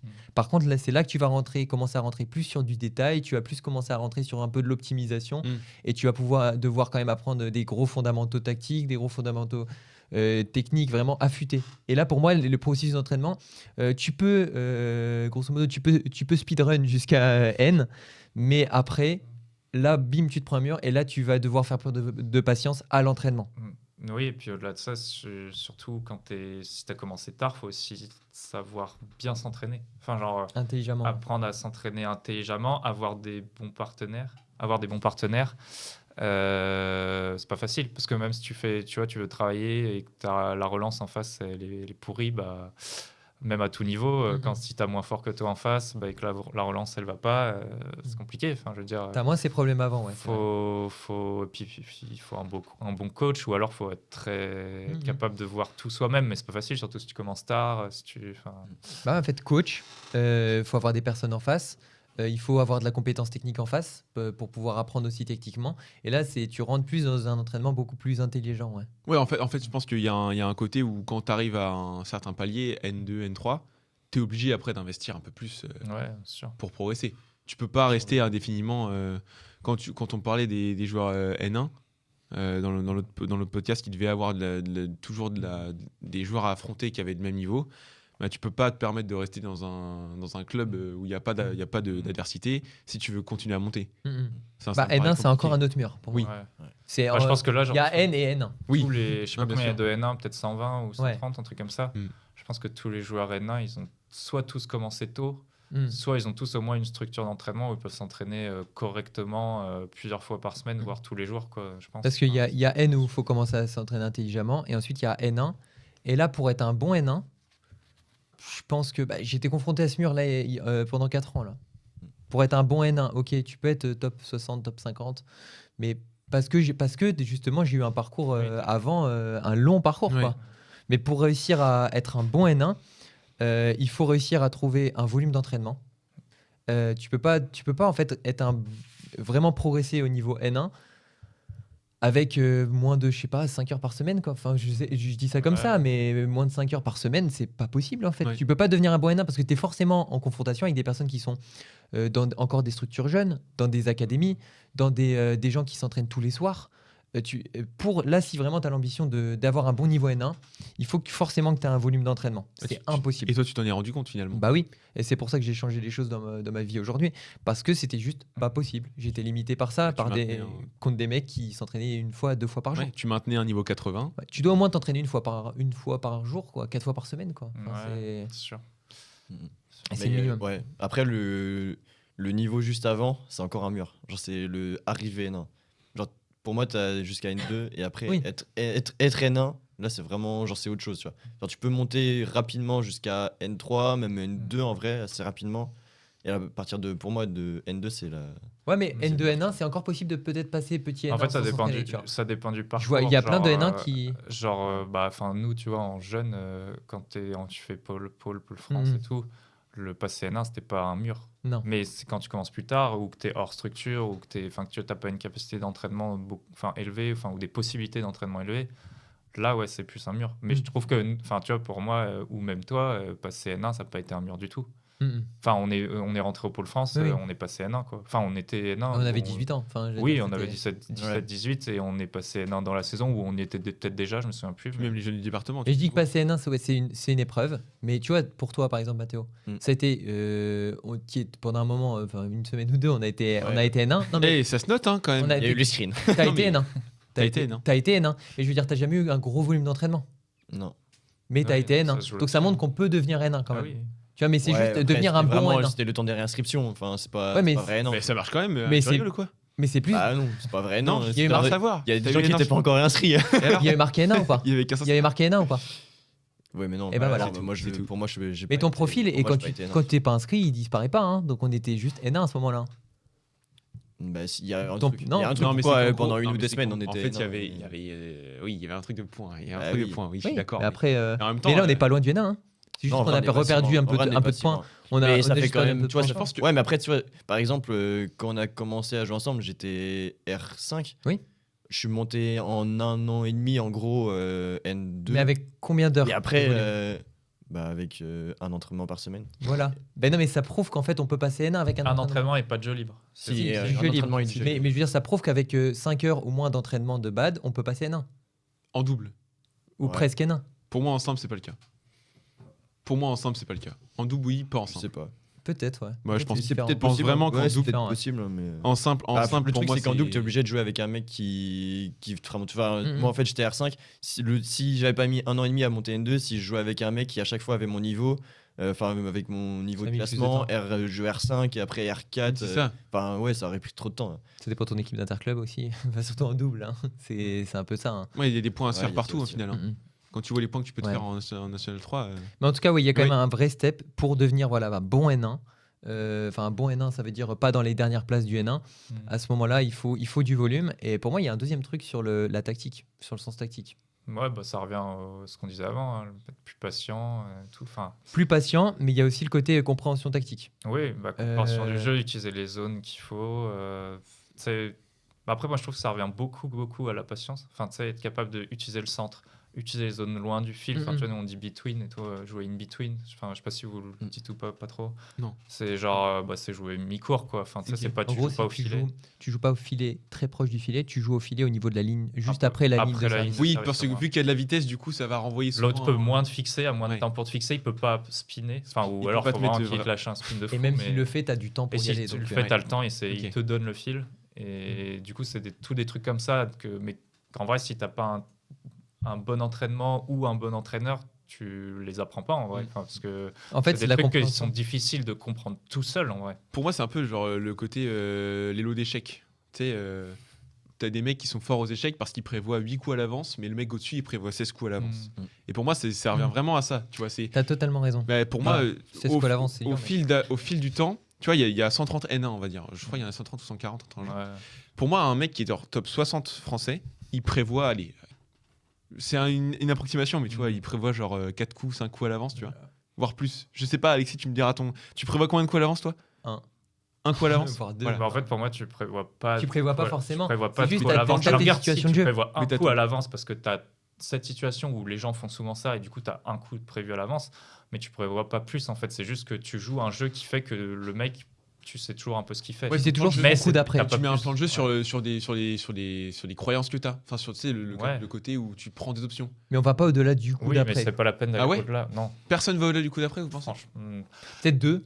Après, sur du service retour ou sur du double, ok, tu peux avoir 3, 4, les 4. Sur le double, oui, bien sûr. Sur des Et- situations très récurrentes, tu vas peut-être avoir 2-3 coups. Ouais, Mais, tu sais, des fois, ok, je rentre à plat de ce côté-là, je sais que souvent ça revient là, donc je suis prêt là, je rentre là. Enfin, tu vois, Et oui, mais du ça va coup, pas plus loin. mais du coup, Enfin, si, imaginons, situation, tu fais un lob, premier coup. Tu fais un lob dans l'optique de recevoir un slice croisé. mhm, Ça fait 2 coups. Au slice croisé, vu que le mec vient là-bas, tu sais déjà que tu vas faire potentiellement mhm. un amorti pour que le Ouais. mec fasse la diagonale, ça fait 3 coups. Et après, le mec peut faire un lob parce qu'il est en retard. Mais t'as Les aucun. quatre. T'as Ouais, mais aucun T'as aucune assurance. Oui, mais à aucun Mais- moment t'as le temps de penser à ce scénario parce que le mec déjà il fait peut-être pas un slice croisé. Oui, parce que plus en fait, plus Oui, le mec mais est fort, c'est des plus lui options. aussi, Bien il sûr. a ça en Il tête. lit tu vois. aussi le Enfin, fait que tu vas. Tu vois, typiquement sur les. Moi, je me souviens qu'on avait travaillé ça avec Maxime Michel à l'INSEP, c'est des trucs tout cons, mais quand on prenait des services longs, par exemple, si on avait le service long qui arrivait en paire sur ton côté un peu revers, et bah, l'attaque logique, c'est de faire l'attaque croisée, si tu veux. Mhm. Tu vois un peu le truc. Mhm. Et en Mhm. fait, du coup, nous, on travaillait de faire Côté l'attaque paire. pas Côté croisée, paire, du coup, bah. de la décroiser sur le côté revers du mec. Et inversement, et du coup, on travaillait ça, et en fait, faire juste les attaques pas logiques. Et tu vois, déjà, juste ça, en fait, souvent, les mecs, quand ils te servent long là, bah, ils attendent l'attaque là. Et en fait, juste ça, déjà, le mec, tu lui as niqué son programme. Plus le coup logique, donc t'es sur le coup d'après logique. Ok. Mais tu vas En pas. après, t'es 80-20, pas comme sur- disait Martin. Mm. Parce que Martin, il nous a dit que ouais, tu vas être sur le coup logique, mais en 80-20. Quoi. Mm. 80% du temps, ça va aller là, mais 20%, ça peut être autre chose Ouais. aussi. Quoi. Et du coup, ça veut dire qu'en gros, plus on monte en niveau, plus on arrive à bien anticiper le coup de l'adversaire. Pour moi, plus on monte en niveau et le moment N1, pour moi, et c'est pour ça que je dis que le step il est tactique, c'est parce que là apparaît une compréhension du jeu. Et c'est un truc que tu peux pas apprendre tout seul. Ouais, et plus, enfin, du coup, plus on est capable potentiellement d'anticiper le coup de l'adversaire, mais Mhm. surtout de, s'il fait pas ce coup-là, d'être toujours dans le point. C'est Mhm. genre, tu vois, typiquement, plus je pense que t'es bon niveau, plus t'es capable, par exemple, d'avancer quand l'autre est en revers ou en retard. Mais tu vois, à notre niveau, on Si sait ça que les va au mecs, ils fond. peuvent dégager. Mais tu vois, même si je suis très avancé, le mec, il dégage, bah ok, je me retrouve en retard et tranquille. Mais tu vois, plus tu montes à niveau, plus t'es capable de faire ça, de prendre une option. Mais si ça va pas sur cette option, ok, tranquille, Ouais, tu tu seras pas repars. dans la merde. Quoi. Ouais, tu seras un peu dans le retard, mais tu vois, c'est une situation que tu sais gérer et tu t'en sors. Quoi. Pour moi, le step, il est vraiment au niveau compréhension du jeu. Enfin, et ça arrive aussi avec le temps, avec qui tu rencontres, quel entraîneur tu rencontres. l'âge où tu te poses, justement, la patience, elle vient aussi avec la compréhension du jeu. Parce que si Ouais. tu es patient pour être patient, tu es juste passif. Oui. Mais si tu es patient pour justement amener à quelque chose, bah là, on parle vraiment compréhension du jeu et intention tactique. Quelle est mon intention derrière chaque coup? Et c'est ça, en fait. Si tu comprends le jeu, tu peux mettre une intention. Mais t'avais expliqué quand t'étais allé au. Je sais plus si c'était au Danemark ou si c'était en. En fait, chacun ses expériences. Moi, j'ai eu plein d'expériences. Enfin, le Danemark, le Vietnam au niveau compréhension, parce Ouais, que Vietnam, c'était des c'est jeux ça. totalement différents. Ensuite, moi, c'est ce qui m'a le plus aidé niveau compréhension du jeu, c'est mes 4 ans en tant qu'entraîneur, hein. Parce que mine de rien, c'est peut-être pas les moments où tu entraînes, où au final tu apprends, même si tu apprends beaucoup quand tu entraînes. Mais en fait, pendant 4 ans, tu es sur des déplacements sur des championnats de France, tu es sur des déplacements un peu partout. Tu rencontres des entraîneurs constamment avec des visions différentes de toi. Et en fait, tu apprends constamment sur la compréhension du jeu. Et c'est aussi pour ça que j'ai voulu reprendre mon projet joueur. Parce que j'ai l'impression d'avoir acquis une espèce de compréhension du jeu que j'avais pas avant, en fait. Et le truc, c'est que je vais rebondir là-dessus sur la compréhension du jeu. Quand tu regardes beaucoup de haut niveau, tu commences à capter un peu des mécaniques et tout. Je sais que c'est mon cas, je commence à de plus en plus capter les trucs, tu vois. Et en fait, le problème, c'est que quand je veux remettre ça en match, ben, en fait, c'est impossible. Parce qu'on est sur un niveau de jeu qui est tellement énorme que quand tu reviens en match, les mecs font pas du tout la même chose. Mais Comme des fois, Ouais. tu as une situation donnée, le mec fait vraiment tout l'inverse de ce qu'il aurait pu faire, tu vois. Il sort un coup farfelu. Ouais, Oui, ouais. mais par contre, il va faire à chaque fois tout l'inverse. Donc en fait, dans une situation donnée, il va toujours faire le même coup. Donc si tu détectes ce coup, c'est peut-être pas le coup naturel, Oui, mais mais voilà. c'est son coup automatique. C'est que du coup, en regardant du haut niveau, tu t'habitues. oui. Faut pas t'habituer à des situations qui se présentent, mais tu t'habitues à justement comprendre comment l'autre joue. Et ça, je trouve que c'est un mur que j'ai commencé à passer, mais que j'ai encore du travail évidemment. Mais on en avait parlé tous les deux, où en gros, pendant un podcast, j'avais dit que j'avais pas le temps parce que j'avais pas encore les compétences nécessaires pour me concentrer sur le jeu de l'adversaire. Mhm. Et en vrai, c'est un peu une aberration quand même de dire ça, parce que du coup, ça veut dire que tu joues que ton jeu à toi, Mm. et que tu t'adaptes pas au. Tu vois, typiquement, un truc que je fais maintenant, c'est je regarde les pieds du mec en face quand il joue. La première fois que je l'ai fait, c'était c'était avant Beauvais. Ok. Alors que ça fait, je fais du bas depuis que j'ai 8 ans, tu vois. Mhm. J'ai jamais Et fait. c'est la première fois où, en gros, en simple, quand tu vois les pieds du mec, tu te dis, bah ouais, mais s'il a son pied droit raquette avant, si je le pousse au fond, il va faire un changement de pied, donc il va être un peu plus en retard. Et c'est des trucs que j'avais jamais pensé, tu vois. Mhm. Mhm. Et je pense qu'il y a aussi ce côté où analyser tout le comportement physique de l'adversaire, ça peut aussi, pour moi, c'est aussi un cap. Mhm. Avoir Après, le je temps pense de. que tu vois, moi, quand tu dis ça, j'avoue que moi je le fais pas, mais je pense que je le fais inconsciemment. Enfin, je pense parce que j'ai pas du tout cette réflexion de me dire, ok, il a le pied devant. Enfin, si en fait, tu vois, c'est plus en termes de position. Ok, Mm. le mec est haut dans le terrain. Ok, le mec est pas très haut, pas très Je pense que tu agressif. le vois à partir de tes coups. Ouais, en fait, je pense que tu le vois. Bah, si tu regardes avant en vidéo, potentiellement tu le vois, mais en fait, tu le vois sur le tas et tu le comprends assez vite. Enfin, plus t'es fort, en Alors, fait, regarde, plus tu le comprends Tu fais un assez lob, vite. le mec prend une orientation sur une diagonale ou sur le diagonale. Si une fois tu lui mets un lob d'un côté et tu vois qu'il doit se réorienter Mm. et que ça fait plusieurs fois qu'il doit se réorienter en allant là-bas, bah, tu captes qu'en fait à chaque fois il prend l'autre option. Et en Ouais. fait c'est plus pendant le jeu que tu vas capter.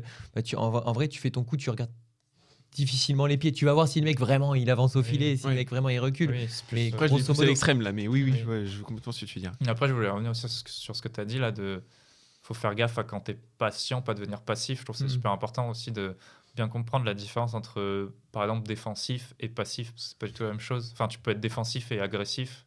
Et Mhm. ça, je pense que c'est un truc ultra important. Plus tu vas au haut niveau, plus les mecs sont tous forts en défense, en fait. Donc, en fait, il faut être capable, toi aussi, d'être bon en défense, mais il faut pas être passif. Parce que après, par contre, si tu laisses le jeu à l'adversaire, tu fixes pas, tu donnes, les mecs, ils sont tous capables de te Il mettre pousse une à- attaque il au pousse à sol. la faute. Défensif Ouais. agressif, t'es sur un jeu de contre-attaque en fait. Ouais, Ouais. mais même, tu vois, agressif, c'est ok, t'as une occasion, t'y vas. Mhm. Tu te mets- En fait, ton but, c'est pas de faire une faute à l'adversaire non plus, tu vois. Ouais. Enfin, je veux dire, Tu t'es pas en mode j'attends la faute. Le truc, c'est qu'à l'international, je pense que tu as plus ce côté où. Bah, après, il y a des joueurs patients. Genre, oui, quand, t'en as quand plein. Chenlong il jouait, c'était de la patience pure, tu vois. C'était Oui, vraiment. c'est Il patient, jouait, machin. mais pareil, pas passif, quoi. Du coup. Mais voilà, Mais c'est dans ça. l'intention de faire quelque chose quand même à un moment quoi. Oui, et Putain. puis même dans l'intention de surtout de pas donner d'occasion à Mm. l'adversaire. Si t'es patient et que veux vraiment être là-dedans, de pas donner d'occasion à l'adversaire de pouvoir t'agresser, ou alors d'être très très près s'il t'agresse. Et ouais. Et du coup, en fait, de bloquer le jeu, mais pas, ok, vas-y, tiens, je te fais des lobes, tiens, je te. Enfin, typiquement, le truc qu'on dit, genre les rameurs et tout, enfin, plus tu vas haut, plus ça n'existe pas. Enfin, en Oui. tout cas, la définition du rameur qu'on a, genre en mode qui remet juste le volant, ça n'existe pas trop. Quoi. Bah, nous, c'est plus à mon niveau. Les Ouais. rameurs, Oui. ça existe jusqu'à. Ouais, Oui, mais après, Et ça même- n'existe plus. Quoi. Même à un niveau, en fait, le rameur, à un moment, s'il a quand même un lob mi-court, bah, il se match, quoi. Oui, Mais bah, c'est- Enfin, je oui, veux bien dire, sûr. à tout niveau, t'as un kill, tu On a- kills. on a- Tu vas pas dire non, je suis un rameur, C'est je le truc, vais. c'est que En là, vrai, voilà. si t'as Naraoka en vrai un peu. mais qui du coup a rencontré un mur là. Ouais. Et Mais en vrai, en Marocain, train moi de justement, changer je son jeu. me pose la question, il est tellement effectivement dans ce jeu-là que je me dis, est-ce que je pense que volontairement, des fois, il sait qu'il peut potentiellement finir le point et qu'il y va pas, quoi, parce que son but premier, presque, c'est d'épuiser le mec, quoi. Non, mais vraiment. Ah ouais, peut-être. Genre, moi, je me suis déjà posé la question, est-ce que quand il voit que l'adversaire, et ça dépend quel adversaire il joue, mais quand il voit que l'adversaire commence à être mort, est-ce que des fois, volontairement, il finit pas. Enfin, tu vois, il est pas sûr. S'il est sûr de finir le point, il le finit, c'est évident. Mais tu vois, s'ils sont dans sa tête, il se dit là, ok, je finis le point à 70% sur ce coup, mais j'ai 30% de chance de ne pas le finir et de me fatiguer et ou potentiellement de faire une faute. Ouais. Tu vois, je pense que des fois, il fait exprès de ok, je relance tranquille. Mais il est en train de changer son jeu un peu, j'ai l'impression. J'ai l'impression qu'il devient plus agressif. Je sais pas, qu'avant, j'avoue quand que même. j'ai pas regardé assez pour dire, mais J'ai j'imagine, hein, de toute façon, c'est ce qui doit Ouais, bloquer, c'est ce qui parce qu'il est bloque, déjà je pense, tellement pour, fort dans son style ouais. de jeu. Je pense que c'est ce qui le bloque pour aller chercher encore plus. Mm. Mais sur le côté tactique, Oui. je pense que la compréhension du jeu, ça passe par la compréhension d'un peu des retours aussi, des coups naturels. Les coups naturels, c'est je fais ça, je vais avoir ça, naturellement en fait. Et sur le terrain, par contre, ce que tu peines peut-être plus à faire, c'est les coups automatiques. Moi, je fais une différence entre les deux, mais j'ai un peu ma propre définition. Mais le truc naturel, c'est, je sais pas, on joue sur ton revers, là, comme ça, sur toi, rapidement, tu le mets là-bas. Mhm. Et le retour automatique, c'est ce joueur-là, à chaque fois que je le mets là, qu'est-ce qu'il fait? Oui. Ok. Et tu vois, en fait, tu détectes les retours automatiques du joueur en face, et à partir de ça, justement, tu apportes une compréhension Donc, du jeu avec. ouais, c'est le coup logique en général, c'est ok, bam, il joue là-bas, mais Ouais. ce joueur-là en particulier, peut-être qu'à chaque fois il fait ça. Justement. Ouais, c'est ça. Bah, typiquement, je sais qu'il y a enfin, je sais, c'est toujours le cas d'ailleurs. En gros, je prends un match, ma réponse classique, c'est défense courte. Mhm. Oui. Ouais. Et il y a des gens qui. Bah oui, c'est souvent ça. Mais Oui, sauf c'est que, ça. sauf Ouais, que mais des fois, par tu contre- prends une défense longue. Et vu que moi, dans mon habitude, c'est de faire une défense courte, je me fais souvent surprendre sur des défenses longues. Mhm. C'est Limite, horrible tu de faire pourrais défense de longue temps dans en ce temps, match. bam. Ouais. défense longue. Mhm. Ok. Waouh. Elle était Je sais pas du complexe tout cette combien de temps question. t'as fait. On est à 1h20. hein. On nous signale qu'on a 1h20. On est à 1h20 La et so- on n'a pas encore traité la troisième question. Après, c'est très bien. Ouais. On les a qu'une fois, les invités. Ouais, c'est clair. Autant en profiter un maximum. De toute façon, c'est un podcast. Donc, dans tous les cas, Vous pouvez l'écouter en vous plusieurs pouvez fois. l'écouter en plusieurs fois. Lui, Et plusieurs fois. Et plusieurs fois. Ok, petit résumé de la question. Les paliers. Du coup, juste, on n'a pas abordé un truc, du coup, en Ah plus, oui. toi, t'en parlais, le thème un peu blessure et tout, du coup, on n'a pas parlé. Ah, Je sais pas yes, si vous voulez en complètement. parler ou si c'est trop long. Oh, bon, on en Oh, bon, on en parle. Ah, non, non, maintenant qu'on est là, on en On a parle. un spécialiste là, donc. Ça y est. Ok, alors les blessures. Bah, du coup, Faut que je- enfin, moi, je peux dire aussi des trucs, mais du coup, toi, si t'en parlais tout à l'heure. On parlait de surmonter les blessures aussi. Surmonter les murs qui se restent par rapport à nous. Là, actuellement, la blessure, ça fait 3 mois que je l'ai, il n'y a pas d'évolution, donc j'attends de faire l'échographie. Mais j'ai mis un peu trop de temps, je pense, à la faire. Je pense que la prochaine fois que j'ai une blessure, je Et ferai. du coup, c'est quoi Bah, je sais pas. Mais c'est où C'est au niveau du haut du tibia, juste en Ok. dessous le genou. Apparemment, c'est au niveau du tendon rotulien qui lie le genou au Ok, tibia. ok. Voilà. J'ai passé une radio, j'ai rien. J'avais premier diagnostic du médecin, c'était tendinopathie. Mhm. Sauf que j'ai mis de la crème, de la glace, des étirements, j'ai tout mis. Mais t'as arrêté J'ai arrêté le sport complet? complet. Parce que c'est pas bien pour une tendinopathie d'arrêter complet déjà. Bah voilà, sauf que du coup Ouais. j'ai arrêté complet. Et au final, Faut Et toujours garder un après petit je peu faisais, de monopole. je faisais de la natation entre temps. Ouais, ok. J'ai fait de la natation, donc ça faisait bouger un peu les jambes, puis même monter les escaliers, ça me faisait mal. Ouais. Donc, voilà. Et du coup là-bas j'attends et en fait je me rends compte que de plus en plus je commence à mon salaire est dur mais je commence à accepter le fait de me blesser Mhm. et tu vois par exemple je me suis blessé en gros juste après Beauvais, j'ai eu un mois tranquille où j'ai pu tryhard, je fais des stages et tout pour bosser le badminton et j'arrive en colo, je me blesse Ok.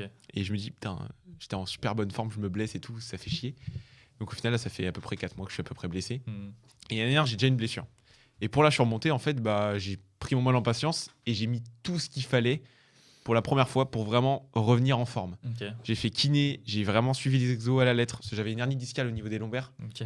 Donc Ouais. j'ai un retard de musculation au niveau du dos. Ok. Voilà. Donc c'est pour ça la natation, ça m'aide un peu. Et en fait, j'ai fait les exos du kiné, je suis revenu en forme Mhm. et après j'ai déroulé en tournoi. Ok. Et ça m'a donné trop confiance. C'est-à-dire que je sors d'une période où j'ai pas joué pendant 4 mois, je me blesse en demi-finale d'un tournoi. Mhm. Que j'aurais dû gagner parce que vas-y j'aurais dû gagner et ça fout la rage mais en même temps tu te dis que quand tu vas revenir t'étais en forme avant donc Ouais. t'as la patate de revenir. Faut juste garder ce côté motivation. C'est à dire que là moi ça commence à être dur en vrai honnêtement. J'ai du mal à pas faire de bad. Ouais. J'ai essayé de reprendre, j'ai toujours aussi mal, ça sert à rien, faut que j'attende. Mais ouais, ce côté où tu dois être patient Mm. même dans la blessure Mm. pour revenir en forme et pas revenir à fond. Ça, je ferai plus jamais cette erreur. Parce que j'ai fait cette erreur-là et au final, je me blesse à chaque fois. Mais ouais, ce côté où, en gros, tu mets tout en place pour te soigner et tu fais en sorte de revenir correctement. Et si ça marche, tant mieux. Si ça marche pas, bah, tu remets encore plus d'efforts de ton côté. Ouais, bah, c'est sûr. Mais après, moi, j'ai eu pareil la saison dernière. J'ai fait, je crois, l'interclub avant les France. Je me fais une déchirure à l'adducteur là, de 9 cm. Du coup, un peu hard. Donc, je fais quasiment 2 mois, 2 mois sans compète. De Rocket League. Oui. N'importe quoi. Non, je fais 2 mois où, du coup, pour le coup, en plus, pareil, c'était sur une période où j'avais progressé, j'étais bien, donc j'avais la motive. Du coup, j'ai tout fait, comme toi, en fait, tout fait parfait. Enfin, kiné tous les jours. Franchement, j'avais 2-3 heures en kiné tous les jours. Et j'allais je faisais du bad technique, même sans bouger au début. Après, dès que je pouvais bouger un peu, je faisais technique tous les jours. Et ça m'a fait progresser de ouf, en fait. Enfin, sur l'aspect technique de. En plus, on parle de précision en attaque ou des trucs comme ça où j'ai trop progressé parce que du coup, 2 fois par jour, je faisais que des attaques. Alors, tu gardais toujours le volume d'entraînement tout en Ouais, pas d'intensité, mais volume, ouais. Ouais, c'est un truc Franchement, j'ai fait je travaillais plus quand j'étais blessé que pas blessé parce que du coup, je faisais 2 techniques par jour et en plus, les grosses séances de kiné. Et en fait, du coup, je passais. Mentalement, c'était pas facile parce qu'en fait, du coup, tu as une charge mentale plus élevée, mais moins de plaisir en vrai. Mais du coup, bref. Je fais tout ça, c'est trop bien passé. Je suis revenu, j'ai bien joué direct quand je suis revenu en compète. Et derrière, c'est drôle parce que je me suis fait mal au dos, hernie discale. et du coup. c'est horrible. Et du coup, j'ai eu de la chance, j'ai pas eu besoin de chirurgie et tout. J'en ai eu pour 5-6 semaines. Ouais, c'est ça, en fait. Mais du coup, en fait, si tu veux, de février à juin dernier, j'y ai eu 3 semaines où j'ai pu jouer, quoi, si tu veux. Et du coup, tout le reste, c'était de. Mais du coup, sur la deuxième blessure aussi, c'était plus dur mentalement de tout faire bien et tout. J'étais un peu plus saoulé. Mais au final, après, je trouve que je suis revenu beaucoup mieux. Et du coup, en fait, à chaque fois que tu as une blessure, tu apprends aussi physiquement, je trouve, de comment mieux gérer ton corps. Moi, j'ai rajouté plein de trucs dans mon échauffement. Enfin, à chaque blessure, je rajoute souvent des trucs que j'ai fait avec mon kiné à l'échauffement. Du coup, mon échauffement est de plus en plus long. Ouais, non, mais c'est chiant. Mais Maintenant, il s'entraîne plus. Pareil, moi, il s'échauffe juste. Quand c'était la période où je revenais de tournoi, dès que j'avais fini un match, je m'allongeais par terre et je faisais mon cobra là. Okay. Ça, c'était un truc qui ça faisait trop du bien parce que je savais qu'il fallait que je le fasse souvent et tout. Et ouais, ce côté où tu mets en place des routines pour éviter les blessures. Ça, faut que je le mette en place pour les chevilles aussi. Parce que je connais tous les exos pour les chevilles maintenant. Sauf qu'il faut que je le mette en place parce qu'il faut que je les renforce ces chevilles. Elles font que de se Mais ce qui est casser. dur, c'est que tu vois, quand tu les fais, parce qu'au moment où tu es blessé, tu fais tout. Et c'est après, quand tout va bien, de continuer à le garder. C'est pas si facile. Hein. C'est dur. C'est dur parce que du coup, à un moment, des fois, tu te dis, c'est bon, tu vois. Mais en vrai, il faut le garder. Et moi, j'arrive à le garder en tout cas sur l'échauffement. Et du coup, j'ai rajouté pas mal de trucs. Aussi maintenant en muscu, je fais plus du coup de renfort et tout pour en fait prévenir plus les blessures. Aller beaucoup plus sur les muscles profonds et tout, quoi. Ouais. Et du coup voilà, je me sens beaucoup mieux. Enfin alors là du coup ça fait quand même 4-5 mois où j'ai eu aucun problème physique. Enfin depuis juin quoi. Du coup on est en novembre. Ouais. Et du coup là je me sens bien. Enfin tu vois j'ai de la continuité dans l'entraînement et en plus j'ai l'impression que ça m'a permis de progresser même sur des aspects tactiques du coup d'avoir fait plein de ce qui est bien dans nos différences c'est que tu vois moi j'ai pas mis en place le fait de continuer la tactique la technique à l'entraînement parce que ça me frustre, c'est horrible. Moi je trouve ça horrible. Après c'est normal, ça va venir et tout et en fait il faut que je me libère des créneaux où des gens sont ok pour venir avec moi pour faire de la distrib, pour que je m'assoie sur une table et que je tape. Après, tu leur fais faire de la technique aussi. Oui, voilà, après je distribue. Mais faut que je me donne des moments où je me facile. dis, ok, je bouge pas, je fais juste de la technique, machin. Mais c'est ultra frustrant. Et je me souviens d'un témoignage, c'était Arsène Serre qui est dans le département, qui était même pas sûr de pouvoir rejouer au badminton avec sa jambe, qui a passé 1 an justement à être sur une table, à faire du quasi relâché 1 an serré. en fauteuil. Il était En fauteuil, et qui au final est champion d'Europe. Tu vois. Et ça, quand il m'a raconté ça, tu vois, ça c'est un truc qui me motive de fou. Mais ouais, je pense qu'il y a ce côté mental de la blessure. Il y a 1000 trucs à faire en fait. Après, il y a plein de trucs à faire, mais c'est juste. C'est ça. En fait, c'est juste tu prends un coup moral. T'es frustré, tu rentres dans peut-être une petite dépression parce que en fait t'avais envie de jouer. Et là en fait il faut réussir à te dire que c'est une période où tu vas pouvoir travailler spécifiquement sur autre chose. Et il y a 1000 trucs à faire. Et tu peux revenir beaucoup plus fort. Ouais, tu peux revenir plus fort. Et typiquement, par exemple, tous les aspects techniques et tout, du coup, là, quand je suis pas blessé, j'ai moins de temps pour les travailler ou moins d'énergie aussi, parce qu'en vrai, du coup, malgré tout, même si c'était plus dur mentalement et tout pendant la blessure, j'avais plus d'énergie. Genre, j'étais moins fatigué. Du coup, de faire une heure et demie de technique 2 fois par jour, c'était pas fatigant et c'était chiant, mais c'était pas fatigant.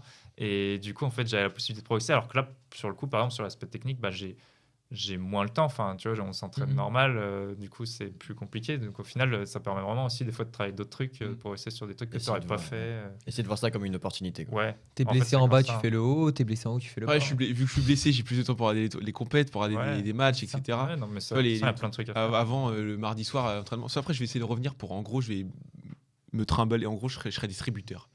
Mon but, c'est d'arriver à l'entraînement et moi, je fais rien, je distribue les volants. Ouais, j'essaie Et de en pas même mal. temps, ça bosse. Le relâché serré, ça bosse ta distrib. Et en fait, c'est beaucoup plus agréable de bosser avec un mec qui a une bonne distrib. Ouais, Que... Et du coup, quand je débarque, des fois, ça m'est arrivé de jouer avec des jeunes et du coup, de faire de la distrib avec des jeunes. Bah, c'est trop cool de voir que tu arrives à faire de la bonne distrib. Ouais. C'est trop agréable. Ouais. Voilà. Mais ouais, le côté mental. Et moi, j'ai Ouais. du mal avec ce côté mental. bah, c'est dur. Hein. C'est dur. C'est pas facile, je pense. Mais après, faut pas. Enfin, tu sais, si à un moment tu as besoin d'une pause parce que tu es dégoûté et tout, faut aussi être capable de la prendre. Tu Et vois, je prendre pense la que c'est totale, par contre. Hmm Si c'est ça, faut la prendre totalement. Faut Ouais. pas rester un petit peu dedans parce qu'en fait, faut sinon, que tu vas pas te après, ressourcer. quand tu fasses ton truc et que tu repars à fond, tu sois 100% dedans et que tu y crois à 100%. Bah là, du coup, en Mais gros- si à un moment tu as un bad en mode ouais, putain, là j'ai pas envie, bah au pire, tu fais 2 semaines où tu manges rien et puis tu repars. Quoi. Enfin, genre, tu vois. Voilà, pendant 2 mois, Non, j'ai c'est- pas fait de bad parce que Ouais, ça me tu vois. dégoûtait de pas bouger. J'étais trop frustré de voir tout le monde qui fait les tournois et tout, Mm. et moi je pouvais pas les faire alors que j'étais trop content de recommencer la saison.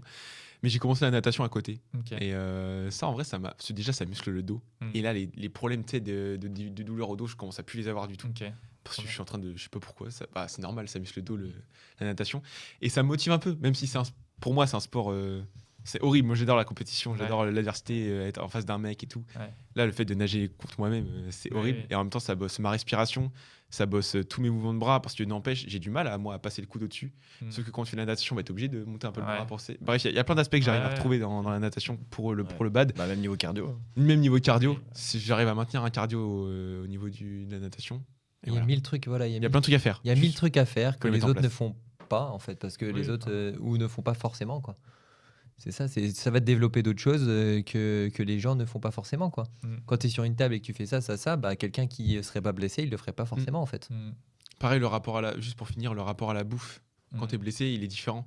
Parce que Ouais. tu vois, quand tu fais du bad à haute intensité, tu brûles des calories et tout. Ouais. Quand tu sais que tu n'as plus cette dépense, moi c'est horrible. Je sais que quand c'était les premiers jours, quand je sais que quand je vais à l'entraînement, je me la donne. Donc, je sais que je dépense des calories, et puis même j'y vais en vélo et tout. Quand tu perds ce côté où tu vas en vélo, tu fais l'entraînement, tu reviens en vélo, tu te dis que tu es à. Tu sais, tu dépenses encore plus de Ouais. calories, tu vois. Ouais. Du coup, ouais, Mhm. ce côté bouffe. Ouais, bon, on nous dit qu'on a 1h30. On est 1h30. Et Vas-y, on toujours passe pas à la passé dernière. On va passer à la question. Donc, ouais, il y a plein de murs. Plein de murs, des murs au niveau du niveau, des murs au niveau de la blessure. La blessure, faut se dire qu'on peut quand même toujours faire des choses, bosser sur des choses sur lesquelles on n'aurait pas forcément le temps de bosser. Si on est blessé en bas, on fait le haut. Si on est blessé en haut, on fait le bas. Ouais. Si on n'a pas de blessure au niveau de la main, on peut travailler sa main. Il y a plein de choses à faire en tout cas, si on s'arrange. Il y a pas mal de murs, voilà, au niveau adulte, surtout sur la patience, compréhension du jeu, volume, qui est quand même très important. Et voilà, bon, il y a plein d'autres petites infos. Petit à petit, j'ai tout un peu On a- oublié. on a- Ça fait ouais, vraiment on a- 1 heure on qu'on a- parle de ces questions. Donc, Mais voilà, on vous invite à aller réécouter. Les réécouter. et comme à chaque fois, on pourrait continuer. Donc là, on doit s'arrêter et passer à la suite. Là. Eh bien écoutez, avec cette deuxième question, on va pouvoir tout de suite passer à la dernière question de ce 4e épisode de Parle en bas de saison 2. Dernier set. 0 égalité. Joué.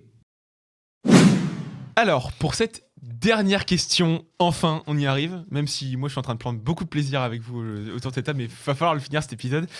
Comment gérer financièrement son projet badminton à n'importe quelle échelle? On a Valentin pour nous parler d'un projet international. On a Mathéo et Alexis pour nous parler d'un projet. Mathéo qui est déjà en national, du coup, qui va dans des tournois un peu partout. Alexis qui a commencé son projet joueur, qui est dans une académie. Et moi, qui fait quelques tournois à droite à gauche et qui a besoin aussi de financer ces tournois, parce que ça coûte cher hein, quand tu déplacements, raquettes, etc. Donc voilà pourquoi j'ai posé cette question. On a tous des dépenses à investir dans le badminton à notre échelle. Et donc la question, c'est comment on gère ça et comment on met le badminton, à quelle place on le met dans nos dépenses budgétaires. Voilà ma question. Qui veut commencer à parler dans ses dépenses Bah déjà, moi j'aimerais dire que si je faisais pas de bad, je crois que je serais millionnaire. Non, en vrai, le bad se prend trop d'argent. Ça prend beaucoup d'argent hein, et de Ça plus en prend. plus. Et de plus en plus. Ouais, je pense que dans un premier temps, on se pose pas trop les questions parce que c'est les parents qui financent le projet. Ouais. Je sais pas comment ça a été pour toi, Esteban, mais Oui. dans un premier temps, Bah, la tu- licence, elle est payée par les tu te parents. poses pas trop la question. Ensuite, tu deviens étudiant. Et pareil, à ce moment-là, bah, pour beaucoup, c'est les parents qui financent total le projet aussi. D'ailleurs, c'est pour ça qu'à chaque fois, nous, au niveau du top français, on voit les générations d'étudiants qui se succèdent. Ouais. Enfin, c'est vrai, hein, en Ouais. fait. Finalement, ceux de mon âge, là, actuellement, ils sont passés dans la vie active. Ouais. Ou alors ils sont restés, ou alors ils sont sur de longues études et ils peuvent continuer un peu. Mais moi, là, tous les gens que je croise de 2000, ils commencent à bosser là, hein. Donc en fait, on les voit plus trop à haut niveau. Là, c'est la génération du coup, bah, pour la plupart, en tout cas au niveau du top 20. Du top 20, on voit des joueurs qui sont 2005, 2004, qui sont aux études. Et en fait, là, c'est toujours OK parce qu'en fait, ton logement est financé par tes parents, ton projet est financé par tes parents. Et c'est comme ça. Après, donc dans un premier temps, tu te poses pas trop la question. Et à un moment, tu arrives en âge d'être un peu indépendant. Et là c'est chaud. Ça, Surtout c'est quand dur. tu as un projet quand t'as un projet de haut niveau, c'est chaud. Ouais. Et quand tu as le projet d'être justement, on disait tout à l'heure, le mur top, voilà, top, grosso modo top 50, il faut du volume. Et tu peux pas cumuler un taf à 35 heures et avoir un volume d'entraînement à 20 heures. C'est impossible. Ouais. En fait, toi, ce que tu as fait, c'est que pendant 4 ans, tu as un peu économisé. Non. Je suis nul pour économiser, moi. Je suis vraiment pourri. J'ai pas économisé du tout. Juste, j'ai vécu avec ce que j'avais. C'était vraiment cool. J'ai vécu ma meilleure vie. Mais non, en fait, j'ai juste changé de format. J'ai juste changé de format. Je me suis dit, je suis arrivé à un moment où, en fait, je me suis dit, ben, en fait, tu peux pas, avec un boulot à 35 heures, surtout entraîneur qui est un métier passion, tu peux pas être entraîneur et bosser 35 heures et avoir l'ambition de monter haut. Et à ce moment-là, j'ai changé de régime, j'ai changé de format et maintenant je suis en auto-entreprise et j'essaye de trouver. Après, c'est aussi dur hein, parce que tu gères tout un côté administratif, t'es pas là, tu t'es pas payé. Enfin, en fait, tu es vraiment à la prestation, quoi. Mais j'ai trouvé un format qui me permet d'équilibrer le budget et pouvoir. Mais par contre, je bosse pour payer mon projet joueur. Et je pense que ce qu'il faut dire, c'est que tu vas devoir payer, tu vas devoir financer ton projet joueur. Au début, tu as les parents. Quand tu deviens indépendant, tu vas avoir des aides. La seule aide que tu peux avoir, c'est ton club, en fait. Ouais. Enfin, partenaire, en fait, les entreprises, j'ai pas trouvé de format pour le moment qui permet aux entreprises de me faire des dons. Mais en tout cas, il n'y a pas de dons. Donc, en fait, c'est vraiment une entreprise qui doit avoir un intérêt à te suivre. Mm. Et donc, faut être conscient qu'aujourd'hui, à part si tu entres, tu me diras si je me trompe, mais dans le top 5, tu peux pas être rentable sur le badminton. Voilà, actuellement, c'est quoi les 4 pros? C'est Merklé, Lanier et De Popov. En simplement, en tout cas. Ouais, Claire Booth, il gagne sa vie. Claire Bout aussi. Et Noga, Roy, il gagne Ouais. sa vie. Ouais. Donc c'est le top Ouais, 10, c'est quoi. top 6, quoi.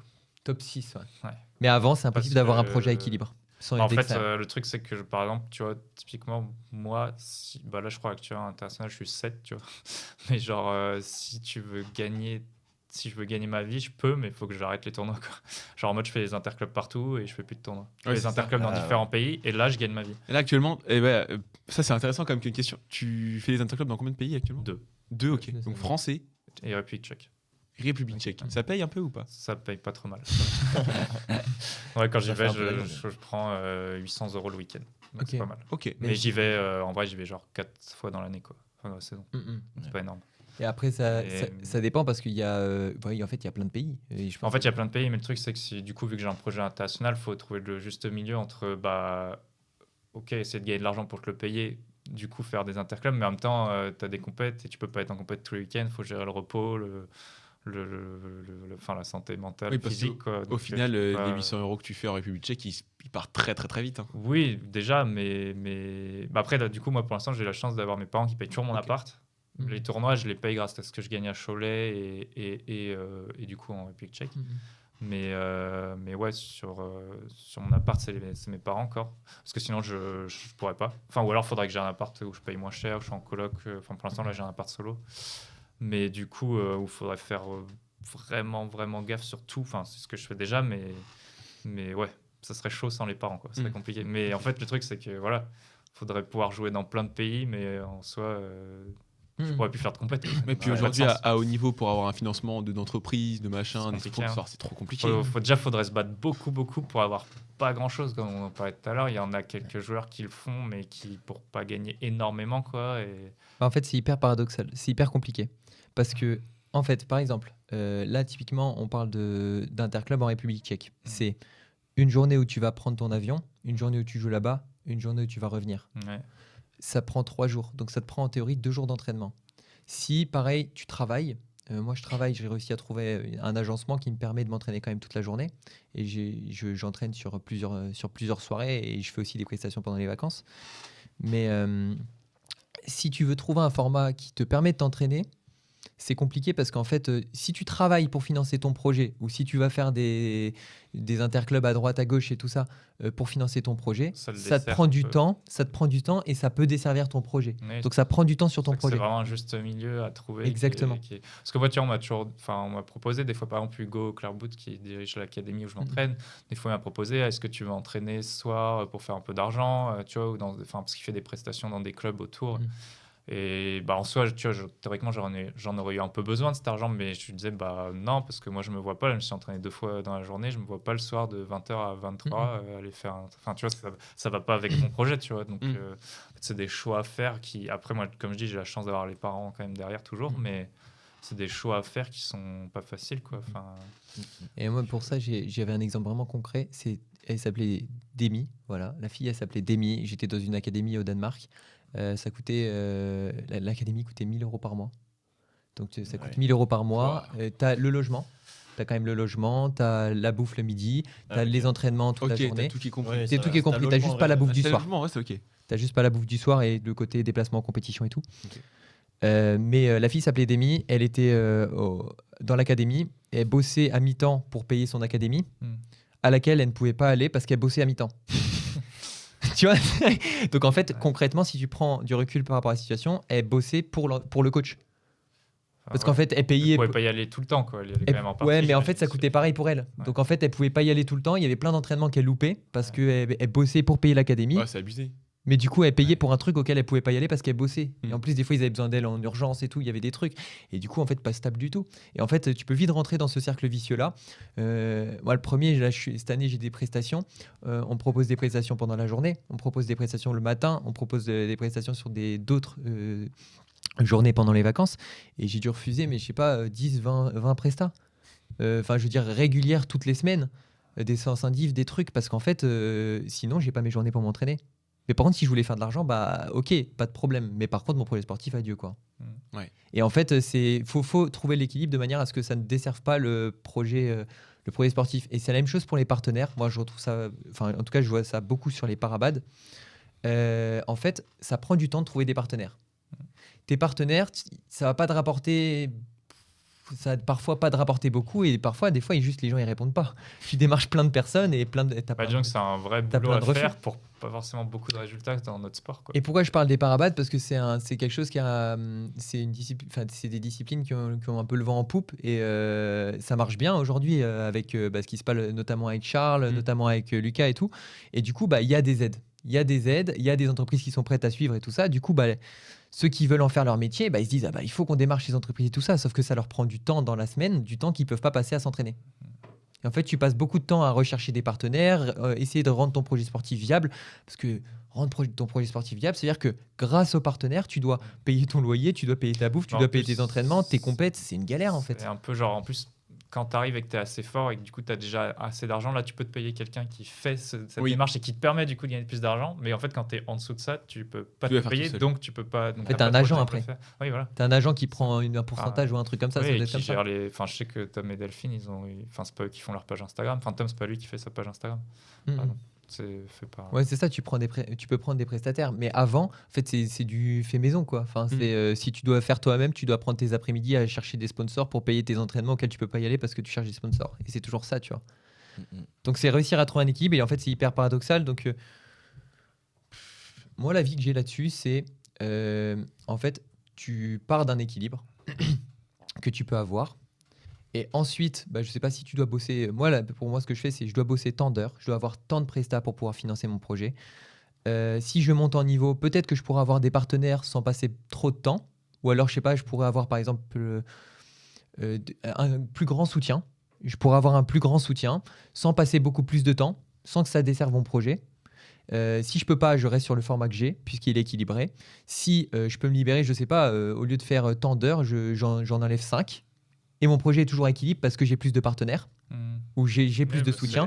Et bah à ce moment-là, j'arrive toujours à l'équilibre et je peux rajouter un peu. Je peux prendre, je sais pas, une soirée de plus, où je vais pouvoir faire de la liste de match, où je vais pouvoir me reposer, où je vais pouvoir en faire autre chose. 2 soirées de plus. Et je préfère raisonner comme ça, avoir un équilibre et essayer petit à petit de pas enlever les prestats, mais parce que en fait, ça me plaît aussi de faire ce que je fais. C'est ça qui est dur. Mais en fait, trouver un équilibre pour pouvoir m'alléger pour ça, quoi. Et bah justement, parce que depuis tout à l'heure on parle de haut niveau, de projet, Ouais. etc.